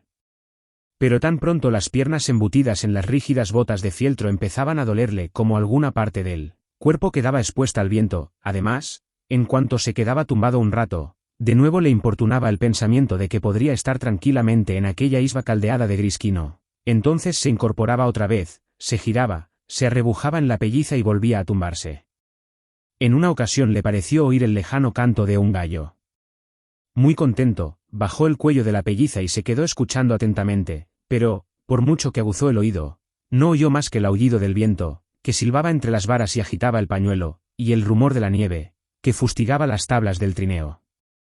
Nikita seguía sentado en la misma postura, sin moverse y sin responder siquiera a Vasily Andreich, que le había llamado 2 veces. A ese le da todo igual. Seguro que se ha quedado dormido, pensó con enfado Vasily Andreich, mientras miraba por encima del respaldo del trineo a Nikita, cubierto de una espesa capa de nieve. Vasily Andreich se había incorporado y había vuelto a tumbarse al menos 20 veces. Tenía la sensación de que esa noche no acabaría nunca. Debe de estar a punto de amanecer, había pensado una vez, incorporándose y mirando a su alrededor. Voy a ver qué hora es. Pero, si me desabrocho la pelliza, me quedaré helado. Si supiera que está a punto de hacerse de día, me sentiría más alegre. Podríamos empezar a enganchar.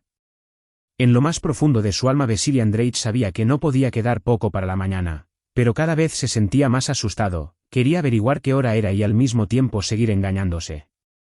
Con muchas precauciones se desabrochó la pelliza, metió la mano y estuvo un buen rato buscando a tientas el chaleco. A duras penas sacó el reloj de plata, con flores de esmalte, y trató de distinguir las manecillas. Pero sin luz no se veía nada. Volvió a tumbarse boca abajo, apoyándose en los codos y en las rodillas, como había hecho cuando encendió el cigarrillo, sacó las cerillas e intentó prender una. Pero esta vez hizo las cosas con más cuidado, comprobó con los dedos qué cerilla tenía mayor cantidad de fósforo y la encendió a la primera. Acercó la esfera a la llama y echó un vistazo, apenas. Daba crédito a sus ojos. Solo eran las 12:10. Aún tenían toda la noche por delante. Ah, qué noche más larga, pensó Vasily Andreich, sintiendo que un escalofrío le recorría la espalda. Se abrochó la pelliza, se arrebujó bien, se apretó contra la esquina del trineo y se dispuso a esperar pacientemente la llegada del alba.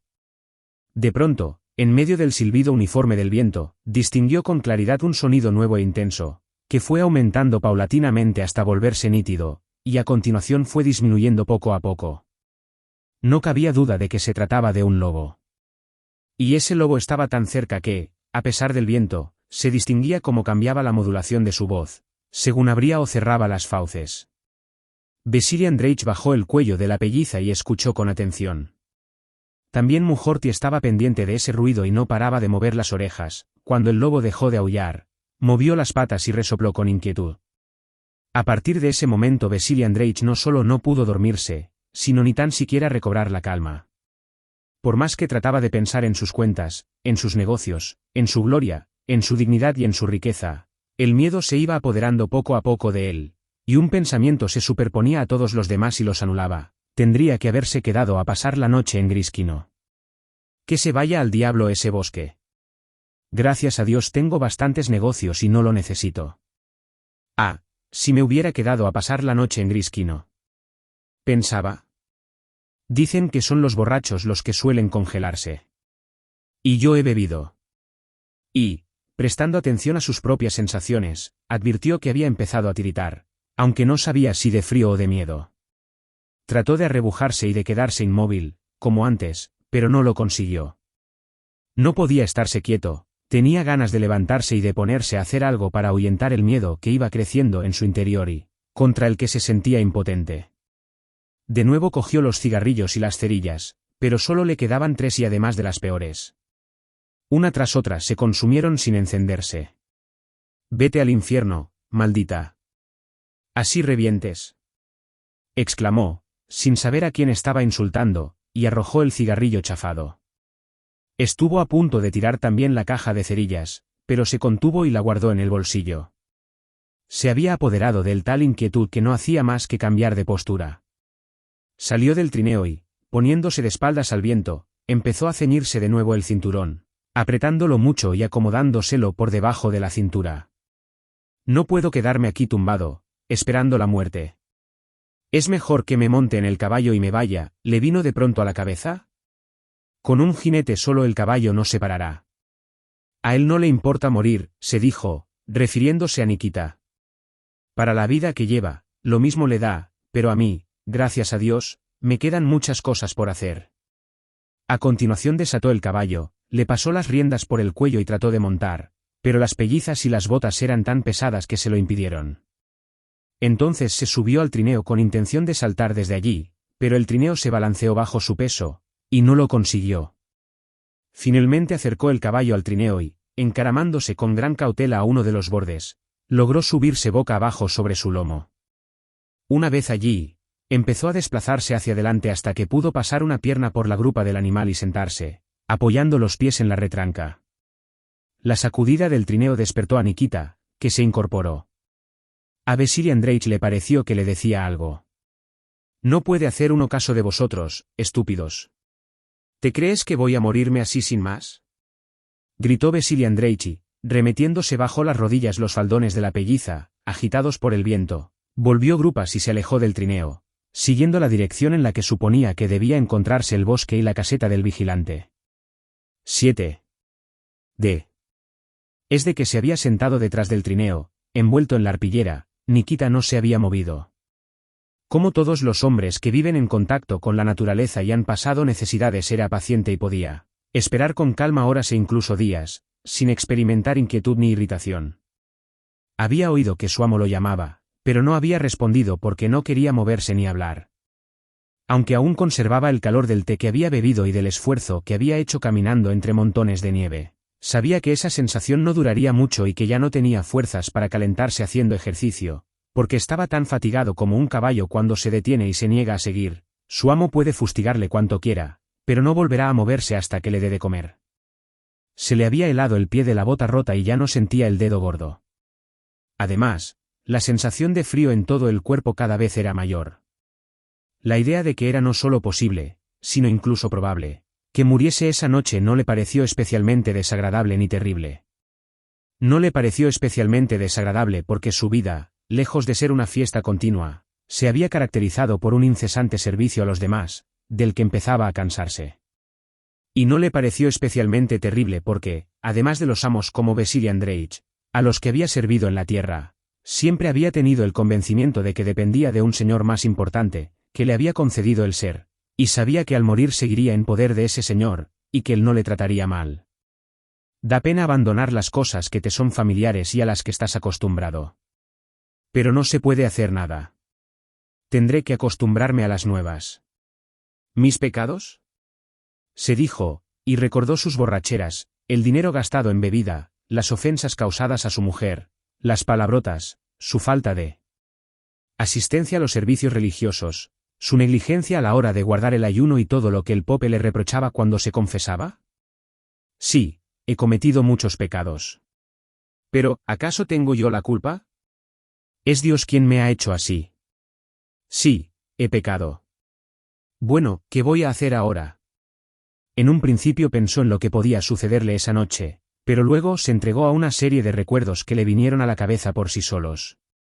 Tan pronto se acordaba de la llegada de Marfe como de la borrachera de los trabajadores, de las veces que se había negado a beber, del viaje de esa noche, de la isba de Tarás, de la conversación sobre las particiones, de su hijo, de Mujorti, al que había tapado con la manta, y de su amo, que se removía en el trineo, como delataba el crujido de la madera. Me figuro que el pobre tampoco está contento de este viaje, pensó. Debe de ser duro abandonar una vida como la suya. No es como la nuestra. Y todos esos recuerdos empezaron a entreverarse y a confundirse en su cabeza, hasta que se quedó dormido. Cuando Vasily se subió al caballo y movió el trineo, en cuya parte trasera se apoyaba Nikita, este recibió un golpe en la espalda de uno de los patines, se despertó y no tuvo más remedio que cambiar de postura. Estirando con dificultad las piernas y sacudiéndose la nieve, se incorporó y en ese mismo instante un frío espantoso le penetró por todo el cuerpo. Cuando comprendió lo que estaba pasando, quiso decirle a Vasily Andreich que le dejara la manta para cubrirse, pues el caballo ya no la necesitaba, y eso fue lo que gritó. Pero Vasily Andreich no se había detenido y había desaparecido entre los remolinos de nieve. Una vez solo, Nikita pensó por un momento en lo que debía hacer. No tenía fuerzas para ir a buscar un lugar habitado. Tampoco podía volverse a sentarse en el lugar de antes, porque la nieve lo había cubierto por entero. Y se daba cuenta de que en el trineo no entraría en calor, porque no tenía nada con lo que cubrirse, y su caftán y su pelliza ya no le abrigaban ni siquiera un poco. Tenía tanto frío como si solo llevara puesta una camisa. Se sintió aterrorizado. Señor, Padre Celestial, exclamó, y la conciencia de que no estaba solo, de que alguien le escuchaba y no le abandonaría, le tranquilizó. Emitió un profundo suspiro y, sin quitarse la arpillera de la cabeza, se deslizó en el interior del trineo y se tumbó en el lugar que antes ocupara su amo. Pero tampoco allí consiguió entrar en calor. Al principio tembló de pies a cabeza, luego los estremecimientos cesaron y poco a poco empezó a perder la conciencia. No sabía si se estaba muriendo o si se estaba quedando dormido, pero se sentía igualmente preparado para ambas eventualidades. 8. Entretanto, Vasily Andreich azuzaba al caballo con los pies y con las puntas de las riendas, avanzando en la dirección en que, por alguna razón, se figuraba que estaba el bosque y la caseta del vigilante. La nieve le tapaba los ojos y el viento parecía querer detenerlo, pero él, inclinándose hacia adelante, sin parar de cerrarse la pelliza y remetiéndose los faldones entre su propio cuerpo y el frío sillín, que le impedía sentarse adecuadamente, no dejaba de aguijonear al caballo que avanzaba dócilmente, aunque con dificultad, en la dirección que Vasily Andreich le marcaba. Durante unos 5 minutos cabalgó en línea recta, o al menos así se lo pareció, sin ver otra cosa que la cabeza del caballo y el desierto blanco, sin oír nada más que el silbido del viento junto a las orejas de su montura y el cuello de su pelliza. De pronto divisó una mancha negra. Lleno de alegría, se acercó a esa mancha, en la que ya creía ver los muros de las casas de una aldea. Pero no se trataba de un punto estático, sino que se movía sin cesar, y no era una aldea, sino un alto ajenjo, que se destacaba de la nieve en la linde de un campo y ondeaba desesperadamente al empuje del viento, que silbaba entre las ramas y las doblaba hacia un lado. Por alguna razón, la visión de ese ajenjo, atormentado despiadadamente por el viento, hizo estremecerse a Vasily Andreich, que se apresuró a azuzar al caballo, sin darse cuenta de que, al cabalgar hacia el ajenjo, se había desviado completamente de la dirección anterior y que ahora iba en sentido opuesto, aunque seguía imaginándose que avanzaba hacia el lugar donde debería encontrarse la caseta del vigilante. Además, como el caballo tendía a desviarse a la derecha, Vasily Andreich lo guiaba hacia la izquierda. De nuevo surgió ante él una mancha negra. Se alegró mucho, pues estaba convencido de que esa vez se trataba sin duda de una aldea. Pero una vez más era una linde con unas matas de ajenjo, cuyas ramas secas se debatían desesperadamente, llenándole de un horror inexplicable. Pero no solo ese arbusto era igual al anterior, sino que a su lado había unas huellas de caballo, que la nieve iba recubriendo. Vasily Andreich se detuvo, se inclinó y miró con atención. Esas huellas que empezaban a borrarse no podían ser más que de su propia montura. Por lo visto, había girado en círculo en un pequeño espacio. Si sigo así, estoy perdido, pensó, pero, para que el miedo no se apoderara completamente de él, azuzó al caballo con mayor decisión, fijando la mirada en los tenebrosos campos nevados, en los que le parecía distinguir unos puntos luminosos que desaparecían en cuanto les prestaba atención.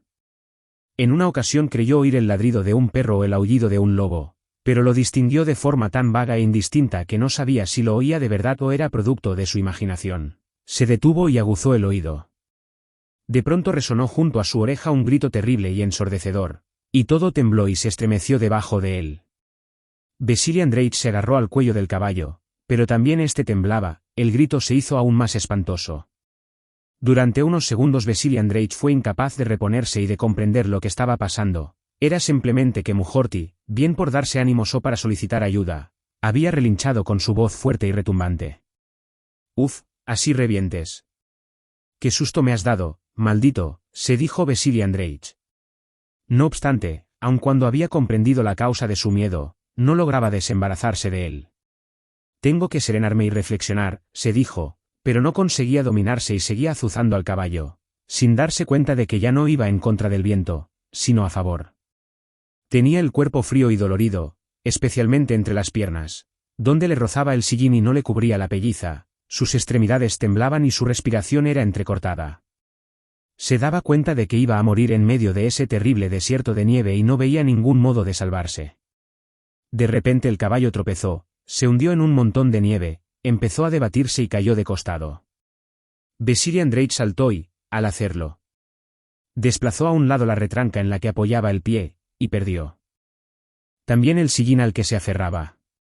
En cuanto saltó, el caballo se enderezó, se lanzó hacia adelante, dio un salto, luego otro, y, volviendo a relinchar y arrastrando la manta y la retranca, desapareció de la vista, dejando a Vasily Andreich solo en ese montón de nieve. Vasily Andreich se lanzó en su persecución, pero la nieve era tan alta y sus pellizas tan pesadas que, después de dar no más de 20 pasos, hundiéndose por encima de las rodillas, se detuvo sin aliento. El bosque, los carneros castrados, las tierras en arriendo, la tienda, las tabernas, la casa con el tejado de hierro y el granero, mi heredero, pensó. ¿Cómo voy a dejarlo todo? ¿Qué es esto? No puede ser. ¿Se le pasó por la cabeza? Por alguna razón se acordó de las matas de ajenjo agitadas por el viento, junto a las que había pasado 2 veces, y un terror insoportable se apoderó de él. No podía creer en la realidad de lo que estaba pasando. No será todo un sueño, pensó, y quiso despertar, pero ya estaba despierto.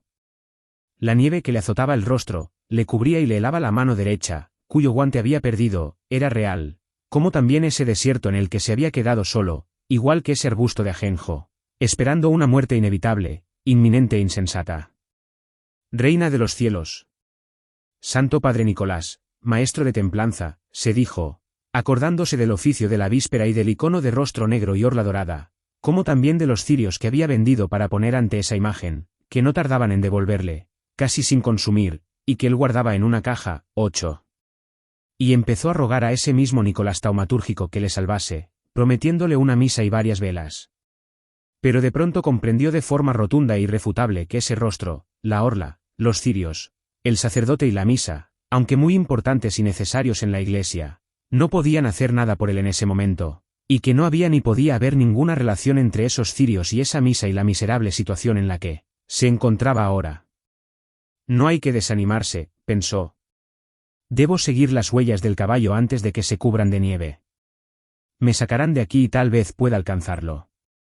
Pero no debo apresurarme, porque me quedaría sin aliento y sería aún peor. No obstante, a pesar de su intención de ir despacio, echó a correr, cayéndose una y otra vez, levantándose y volviendo a caer. Las huellas del caballo apenas se distinguían ya en los puntos en que la nieve no era muy profunda. Estoy perdido, se dijo Vasily Andreich. Si no consigo seguir las huellas, no podré recuperar el caballo. Pero en ese mismo instante vio algo negro delante de él. Era Mujorty, y no solo él, sino también el trineo y las varas con el pañuelo. Mujorty, con la retranca y la manta colgando a un lado, no estaba en el mismo lugar de antes, sino más cerca de las varas, y sacudía la cabeza, que las bridas, enredadas en una pata, doblaban hacia abajo. Por lo visto, Vasily Andreich había ido a parar al mismo precipicio en el que se había hundido antes con Nikita. El caballo lo había estado llevando de vuelta al trineo, del que, al descabalgar le separaban no más de 50 pasos. 9. Una vez que alcanzó el trineo, se agarró a él y se quedó inmóvil un buen rato, tratando de tranquilizarse y de recobrar el aliento. Nikita no estaba en el lugar de antes, pero en el interior del trineo había un bulto, cubierto ya de nieve, y Vasily Andreich adivinó que era él. Ya no estaba asustado, si ahora temía algo era esa terrible sensación de miedo que había experimentado antes, cuando iba montado a caballo, y, sobre todo, cuando se quedó solo en el montón de nieve. Había que desembarazarse de ese temor a toda costa, y, para evitarlo, era necesario moverse, ocuparse de alguna actividad. Por eso lo primero que hizo fue ponerse de espaldas al viento y desabrocharse la pelliza. Luego, en cuanto recuperó un poco el aliento, se sacudió la nieve de las botas y del guante izquierdo. El derecho, perdido irremisiblemente, debía de estar ya sepultado bajo 2/4 de nieve. A continuación se apretó con fuerza el cinturón, por debajo de la cintura, como solía hacer cuando salía de la tienda para comprar el grano que los mujiks traían en sus carros, y se dispuso a hacer algo. Lo primero que se le ocurrió fue liberar la pata del caballo. Una vez que lo consiguió, ató de nuevo a Mujorty al gancho de hierro, delante del trineo, en el lugar de antes, y se puso detrás del caballo para colocarle bien la manta, la retranca y el sillín, pero en ese momento vio que algo se movía en el interior del trineo y que era Nikita sacando la cabeza de entre la nieve. Haciendo un enorme esfuerzo, Nikita, que ya estaba casi helado, se incorporó, se sentó y empezó a hacer gestos extraños con la mano, por delante de la nariz, como si estuviese espantando moscas. Al tiempo que sacudía la mano, pronunciaba unas palabras, y a Vasily Andreich le pareció que le estaba llamando. Sin acabar de arreglar la manta, se acercó al trineo. ¿Qué quieres?, preguntó. ¿Qué dices? Me muero, pronunció Nikita con dificultad y voz entrecortada. Dale a mi hijo lo que me debes, o a mi mujer, da igual, ¿te has congelado?, preguntó Vasily Andreich. Siento, que me estoy muriendo. Perdóname, por el amor de Dios, dijo Nikita con voz llorosa, mientras seguía sacudiendo las manos por delante del rostro, como si estuviera espantando moscas. Durante medio minuto Vasily Andreich guardó silencio y no se movió. Luego, de repente, con la misma decisión con que chocaba las manos cuando conseguía cenar un buen trato, retrocedió un paso, se subió las mangas de la pelliza y, con ambas manos, empezó a retirar la nieve que cubría a Nikita y el interior del trineo. Una vez concluida esa tarea, se desabrochó con premura la pelliza y, empujando a Nikita, se tumbó encima de él, cubriéndolo no solo con la pelliza, sino con todo su cuerpo caliente. Tras remeter los faldones entre el borde del trineo y Nikita y sujetar el bajo con las rodillas, Vasily Andreich se tendió boca abajo, apoyando la cabeza en el pescante. Ya no oía los movimientos del caballo ni el silbido de la tormenta, solo prestaba oídos a la respiración de Nikita, que estuvo un buen rato inmóvil, luego emitió un profundo suspiro y se agitó. Ya ves, y decías que te estabas muriendo. Sigue tumbado y caliéntate. Así somos nosotros, empezó a decir Vasily Andreich. Pero, para gran sorpresa suya, no pudo continuar, porque los ojos se le llenaron de lágrimas y la mandíbula inferior empezó a temblarle. Guardó silencio y se limitó a tragar, tratando de deshacer el nudo que tenía en la garganta. Por lo visto me he asustado tanto que he perdido todas las fuerzas, se dijo. Pero esa debilidad no solo no le resultaba desagradable, sino que le procuraba una alegría particular, que no había sentido nunca. Así somos nosotros, se dijo, embargado de una extraña y solemne ternura. Pasó un buen rato tumbado en silencio, secándose los ojos con la piel de la pelliza y remetiéndose por debajo de la rodilla el faldón derecho, que el viento no dejaba de agitar. Pero tenía unas ganas enormes de hablar con alguien de esa sensación de alegría. «Nikita», exclamó. «Estoy bien, ya no tengo tanto frío», dijo una voz debajo de él. «Ya ves, amigo, estaba a punto de perecer. Tú te habrías congelado y yo también». Pero de nuevo empezaron a temblarle los pómulos y sus ojos volvieron a llenarse de lágrimas, no pudo proseguir. «Bueno, da igual», pensó. «Basta con que yo sepa lo que sé». Y guardó silencio. Pasó mucho rato tumbado en esa postura. Nikita le daba calor por debajo y la pelliza por arriba, solo las manos, con las que sujetaba los faldones a los lados de Nikita, y las piernas, que el viento destapaba una y otra vez, empezaban a helarse, sobre todo la mano derecha, que se había quedado sin guante. Pero ya no pensaba en sus piernas ni en sus manos, sino únicamente en el mejor modo de calentar al mujik que estaba debajo de él. Varias veces miró al caballo y vio que tenía la grupa descubierta y que la manta y la retranca yacían sobre la nieve. Pensó que debía levantarse y taparlo, pero no podía decidirse a abandonar a Nikita siquiera un minuto, para no quebrar ese estado de alegría que le embargaba. Ya no sentía ningún miedo. «No hay cuidado, saldrá de esta», se decía con la misma jactancia con que solía hablar de sus compras y de sus ventas, dándose cuenta de que estaba consiguiendo calentar al mujik. Vasily Andreich estuvo tumbado en esa postura una hora, luego otra y otra más, pero no se daba cuenta de cómo pasaba el tiempo. Al principio por su imaginación desfilaron diversas impresiones de la tormenta, veía las varas y el caballo bajo la dague, que se estremecía delante de sus ojos, y se acordaba de Nikita, que yacía debajo de él. Luego empezaron a entreverarse recuerdos de la fiesta, de su mujer, del oficial de policía, de la caja de las velas y de nuevo de Nikita, que ahora yacía bajo esa caja. Luego se representó a los mujiks que compraban y vendían, los muros blancos de su casa de tejado de hierro, bajo el que estaba tendido Nikita. Más tarde todo se mezcló, una cosa se convirtió en otra, y, como los colores del arco iris, que cuando se unen forman una luz blanca, todas las impresiones se fundieron en una única nada, y se quedó dormido.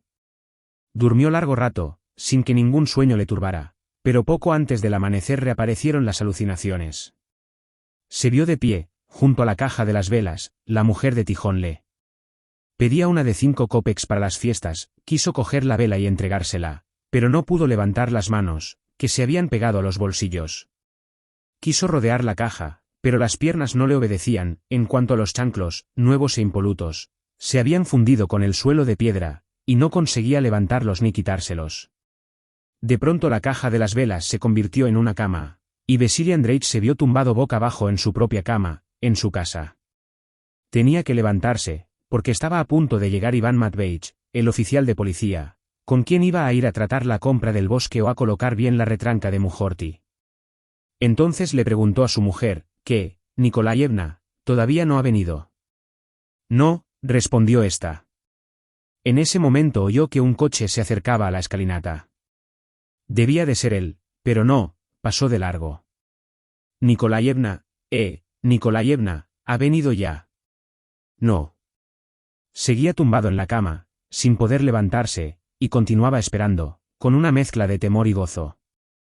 De pronto su alegría fue completa. La persona a la que estaba esperando llegó, pero ya no era Iván Matveich, el oficial de policía, sino algún otro.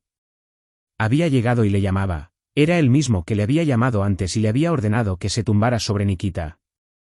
Vasily Andreich se puso muy contento de que ese alguien hubiera ido a buscarlo. «Voy», gritó con alegría y ese grito le despertó. Al despertarse ya no era la misma persona que cuando se quedó dormido. Quiso incorporarse, pero no lo consiguió. Quiso mover una mano, pero no pudo. Quiso mover una pierna, pero no lo logró. ¿Ni siquiera fue capaz de volver la cabeza? Esa circunstancia le sorprendió, pero no le afligió lo más mínimo. Comprendió que se estaba muriendo, pero tampoco eso le apenó. Se acordó de que Nikita yacía debajo de él, de que había entrado en calor y estaba vivo, y tuvo la impresión de que él era Nikita y de que Nikita era él, y de que su vida no estaba en sí mismo, sino en Nikita. Aguzó el oído y oyó la respiración e incluso el débil ronquido de Nikita. Nikita está vivo y en consecuencia yo también, se dijo con aire de triunfo y se acordó del dinero, de la tienda, de la casa, de las compras, de las ventas y de los millones de los Mironov. Le costaba comprender por qué ese hombre al que llamaban Vasily Brejunov se había ocupado de todas las cosas de las que se había ocupado. Bueno, no sabía lo que de verdad era importante, se dijo. No lo sabía, pero lo sé ahora. Ahora no me equivoco. Ahora sé. Y de nuevo oyó la voz de quien le había llamado antes. Ya voy, dijo con alegría, y todo su ser se llenó de gozo. Sintió que era libre y que ya nada podía retenerle. Vasily Andreich no vio ni oyó ni sintió nada más en este mundo. Alrededor la nieve se arremolinaba.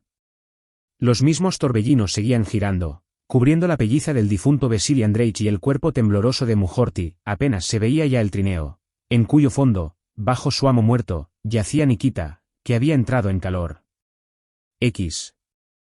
N. Nikita se despertó antes del amanecer. Lo había desvelado el frío que empezó a recorrerle la espalda. Había soñado que volvía del molino con un carro de harina del amo y que, al atravesar un arroyo, no había seguido la línea del puente y se había atascado.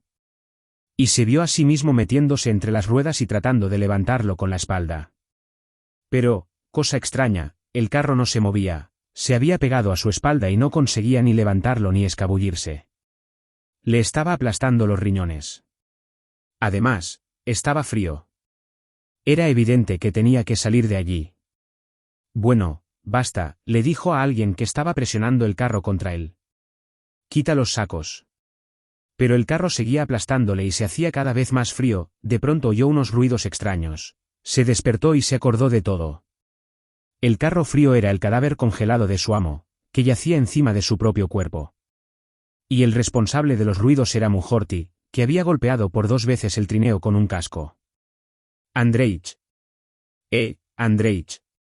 Llamó Nikita con cautela, presintiendo la verdad y enderezando la espalda. Pero Andreich no le respondió, su vientre y sus piernas estaban duros y fríos y pesaban como plomo. Debe de haber muerto. Que Dios lo acoja en su seno, pensó.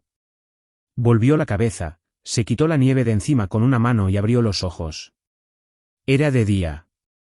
El viento seguía silbando entre las varas y los copos continuaban cayendo de la misma forma. La única diferencia consistía en que, en lugar de azotar el respaldo de madera, la nieve cubría en silencio, con una capa cada vez más gruesa, el trineo y el caballo, cuya respiración y movimientos habían dejado de oírse. Probablemente también él se ha congelado, pensó Nikita. Y, en efecto, los golpes de los cascos que le habían despertado habían sido el último esfuerzo que el entumecido Mujorty había hecho por mantenerse en pie. Dios, señor, se ve que me llamas también a mí, se dijo Nikita. Hágase tu santa voluntad. Pero tengo miedo. Bueno, un hombre no puede morir 2 veces ni dejar de morir una vez. Si al menos viniera pronto. Y de nuevo se tapó la mano, cerró los ojos y se quedó inconsciente, completamente seguro de que había llegado su hora. Solo a mediodía unos mujiks desenterraron con palas a Vasily Andreich y a Nikita, a 30 sacens de la carretera y a media versta de la aldea. La nieve había cubierto por entero el trineo, pero las varas y el pañuelo aún se veían. Mujorty, todo blanco, con nieve hasta el vientre y la retranca y la manta de través sobre la grupa, tenía la cabeza muerta apretada contra el cuello rígido, de los hollares colgaban carámbanos y sus ojos helados y cubiertos de escarcha parecían llenos de lágrimas. Había enflaquecido tanto en una noche que no era más que piel y huesos. Vasily Andreich estaba rígido como una res congelada y, cuando lo apartaron de Nikita, tenía las piernas separadas, igual que cuando se había tumbado. Sus ojos saltones de gavilán se habían congelado y su boca, abierta bajo el bigote recortado, estaba llena de nieve. Nikita estaba vivo, aunque completamente helado. Cuando lo despertaron, estaba convencido de que había muerto y de que lo que estaba ocurriendo ya no sucedía en este mundo, sino en el otro. Al oír los gritos de los mujiks, que lo desenterraban y le quitaban de encima el cuerpo congelado de Vasily Andreich, le sorprendió que también en el otro mundo se gritase de ese modo y que el cuerpo se sintiese de la misma manera, y, cuando comprendió que no había abandonado este mundo, sintió más tristeza que alegría, sobre todo cuando comprendió que tenía los dedos de ambos pies congelados. Nikita pasó 2 meses en el hospital. Aunque le amputaron 3 dedos, lograron curarle los restantes, de manera que pudo seguir trabajando. Vivió 20 años más, primero ocupándose de las labores del campo y después, ya en la vejez, de vigilante nocturno. Murió este mismo año, en su casa, como era su deseo, bajo las imágenes de los santos y con una vela encendida entre las manos. Antes de morir pidió perdón a su vieja y le perdonó su relación con el tonelero. También tuvo tiempo de despedirse de su hijo y de sus nietos. Sintió un sincero alivio al pensar que su muerte libraría a su hijo y a su nuera de la carga que suponía alimentar una boca más, y se alegró de pasar de una vez por todas de esa vida que se le había hecho tan aburrida a esa otra que de año en año y de hora en hora se le había vuelto más comprensible y atractiva. ¿Estará mejor o peor allí donde ha despertado, después de haber muerto de verdad? ¿Se habrá sentido desilusionado o habrá encontrado lo que esperaba? No tardaremos en saberlo todos. Lev Nikolayevich Tolstoy. Nació en 1828, en Yasnaya Poliana, en la región de Tula, en el seno de una familia aristocrática. En 1844 empezó a cursar Derecho y Lenguas Orientales en la Universidad de Kazán, pero dejó los estudios y llevó una vida algo disipada en Moscú y San Petersburgo. En 1851 se enroló con su hermano mayor en un regimiento de artillería en el Cáucaso. En 1852 publicó Infancia, el primero de los textos autobiográficos que, seguido de Adolescencia, 1854, y Juventud, 1857, le hicieron famoso, así como sus recuerdos de la Guerra de Crimea, de corte realista y antibelicista. Relatos de Sebastopol, 1855 a 1856. La fama, sin embargo, le disgustó y, después de un viaje por Europa en 1857, decidió instalarse en Yasnaya Poliana, donde fundó una escuela para hijos de campesinos. El éxito de su monumental novela Guerra y Paz, 1865 a 1869, y de Anna Karenina, 1873 a 1878, dos hitos de la literatura universal, no alivió una profunda crisis espiritual, de la que dio cuenta en Mi Confesión, 1878-1882, donde prácticamente abjuró del arte literario y propugnó un modo de vida basado en el Evangelio, la castidad, el trabajo manual y la renuncia a la violencia. A partir de entonces el grueso de su obra lo compondrían fábulas y cuentos de orientación popular, tratados morales y ensayos como ¿Qué es el arte?, 1898, y algunas obras de teatro como El poder de las tinieblas, 1886, y El cadáver viviente, 1900. Su única novela de esa época fue Resurrección, 1899, escrita para recaudar fondos para la secta pacifista de los Dujovori, guerreros del alma. En 1901 fue excomulgado por la Iglesia Ortodoxa. Murió en 1910, rumbo a un monasterio, en la estación de tren de Astapovo. Notas. 1. La fiesta de San Nicolás de invierno se celebraba el 6 de diciembre. Esta nota, como las siguientes, es del traductor. Y el ti. 2. El grupo de los comerciantes se dividía en dos corporaciones, cada una con sus propias obligaciones y derechos. Y el ti. 3. Arco de madera que une las varas de los carros y de los trineos rusos. Y el ti. 4. Antigua medida rusa equivalente 2, 1 metros. Y el ti. 5. Se trata del libro de lectura del famoso pedagogo I. Paulsen, 1825-1898. Y el ti. 6. Una desiatina equivale a 1,092 hectáreas. Y el ti. 7. El uso del ábaco estaba muy extendido entre los comerciantes, de ahí la costumbre de dividir las cifras en unidades, decenas, centenas y millares. Y el ti. 8. Como mayordomo de la iglesia, Vasily Andreich se encargaba de vender los cirios que se ponían ante los iconos. Y el ti.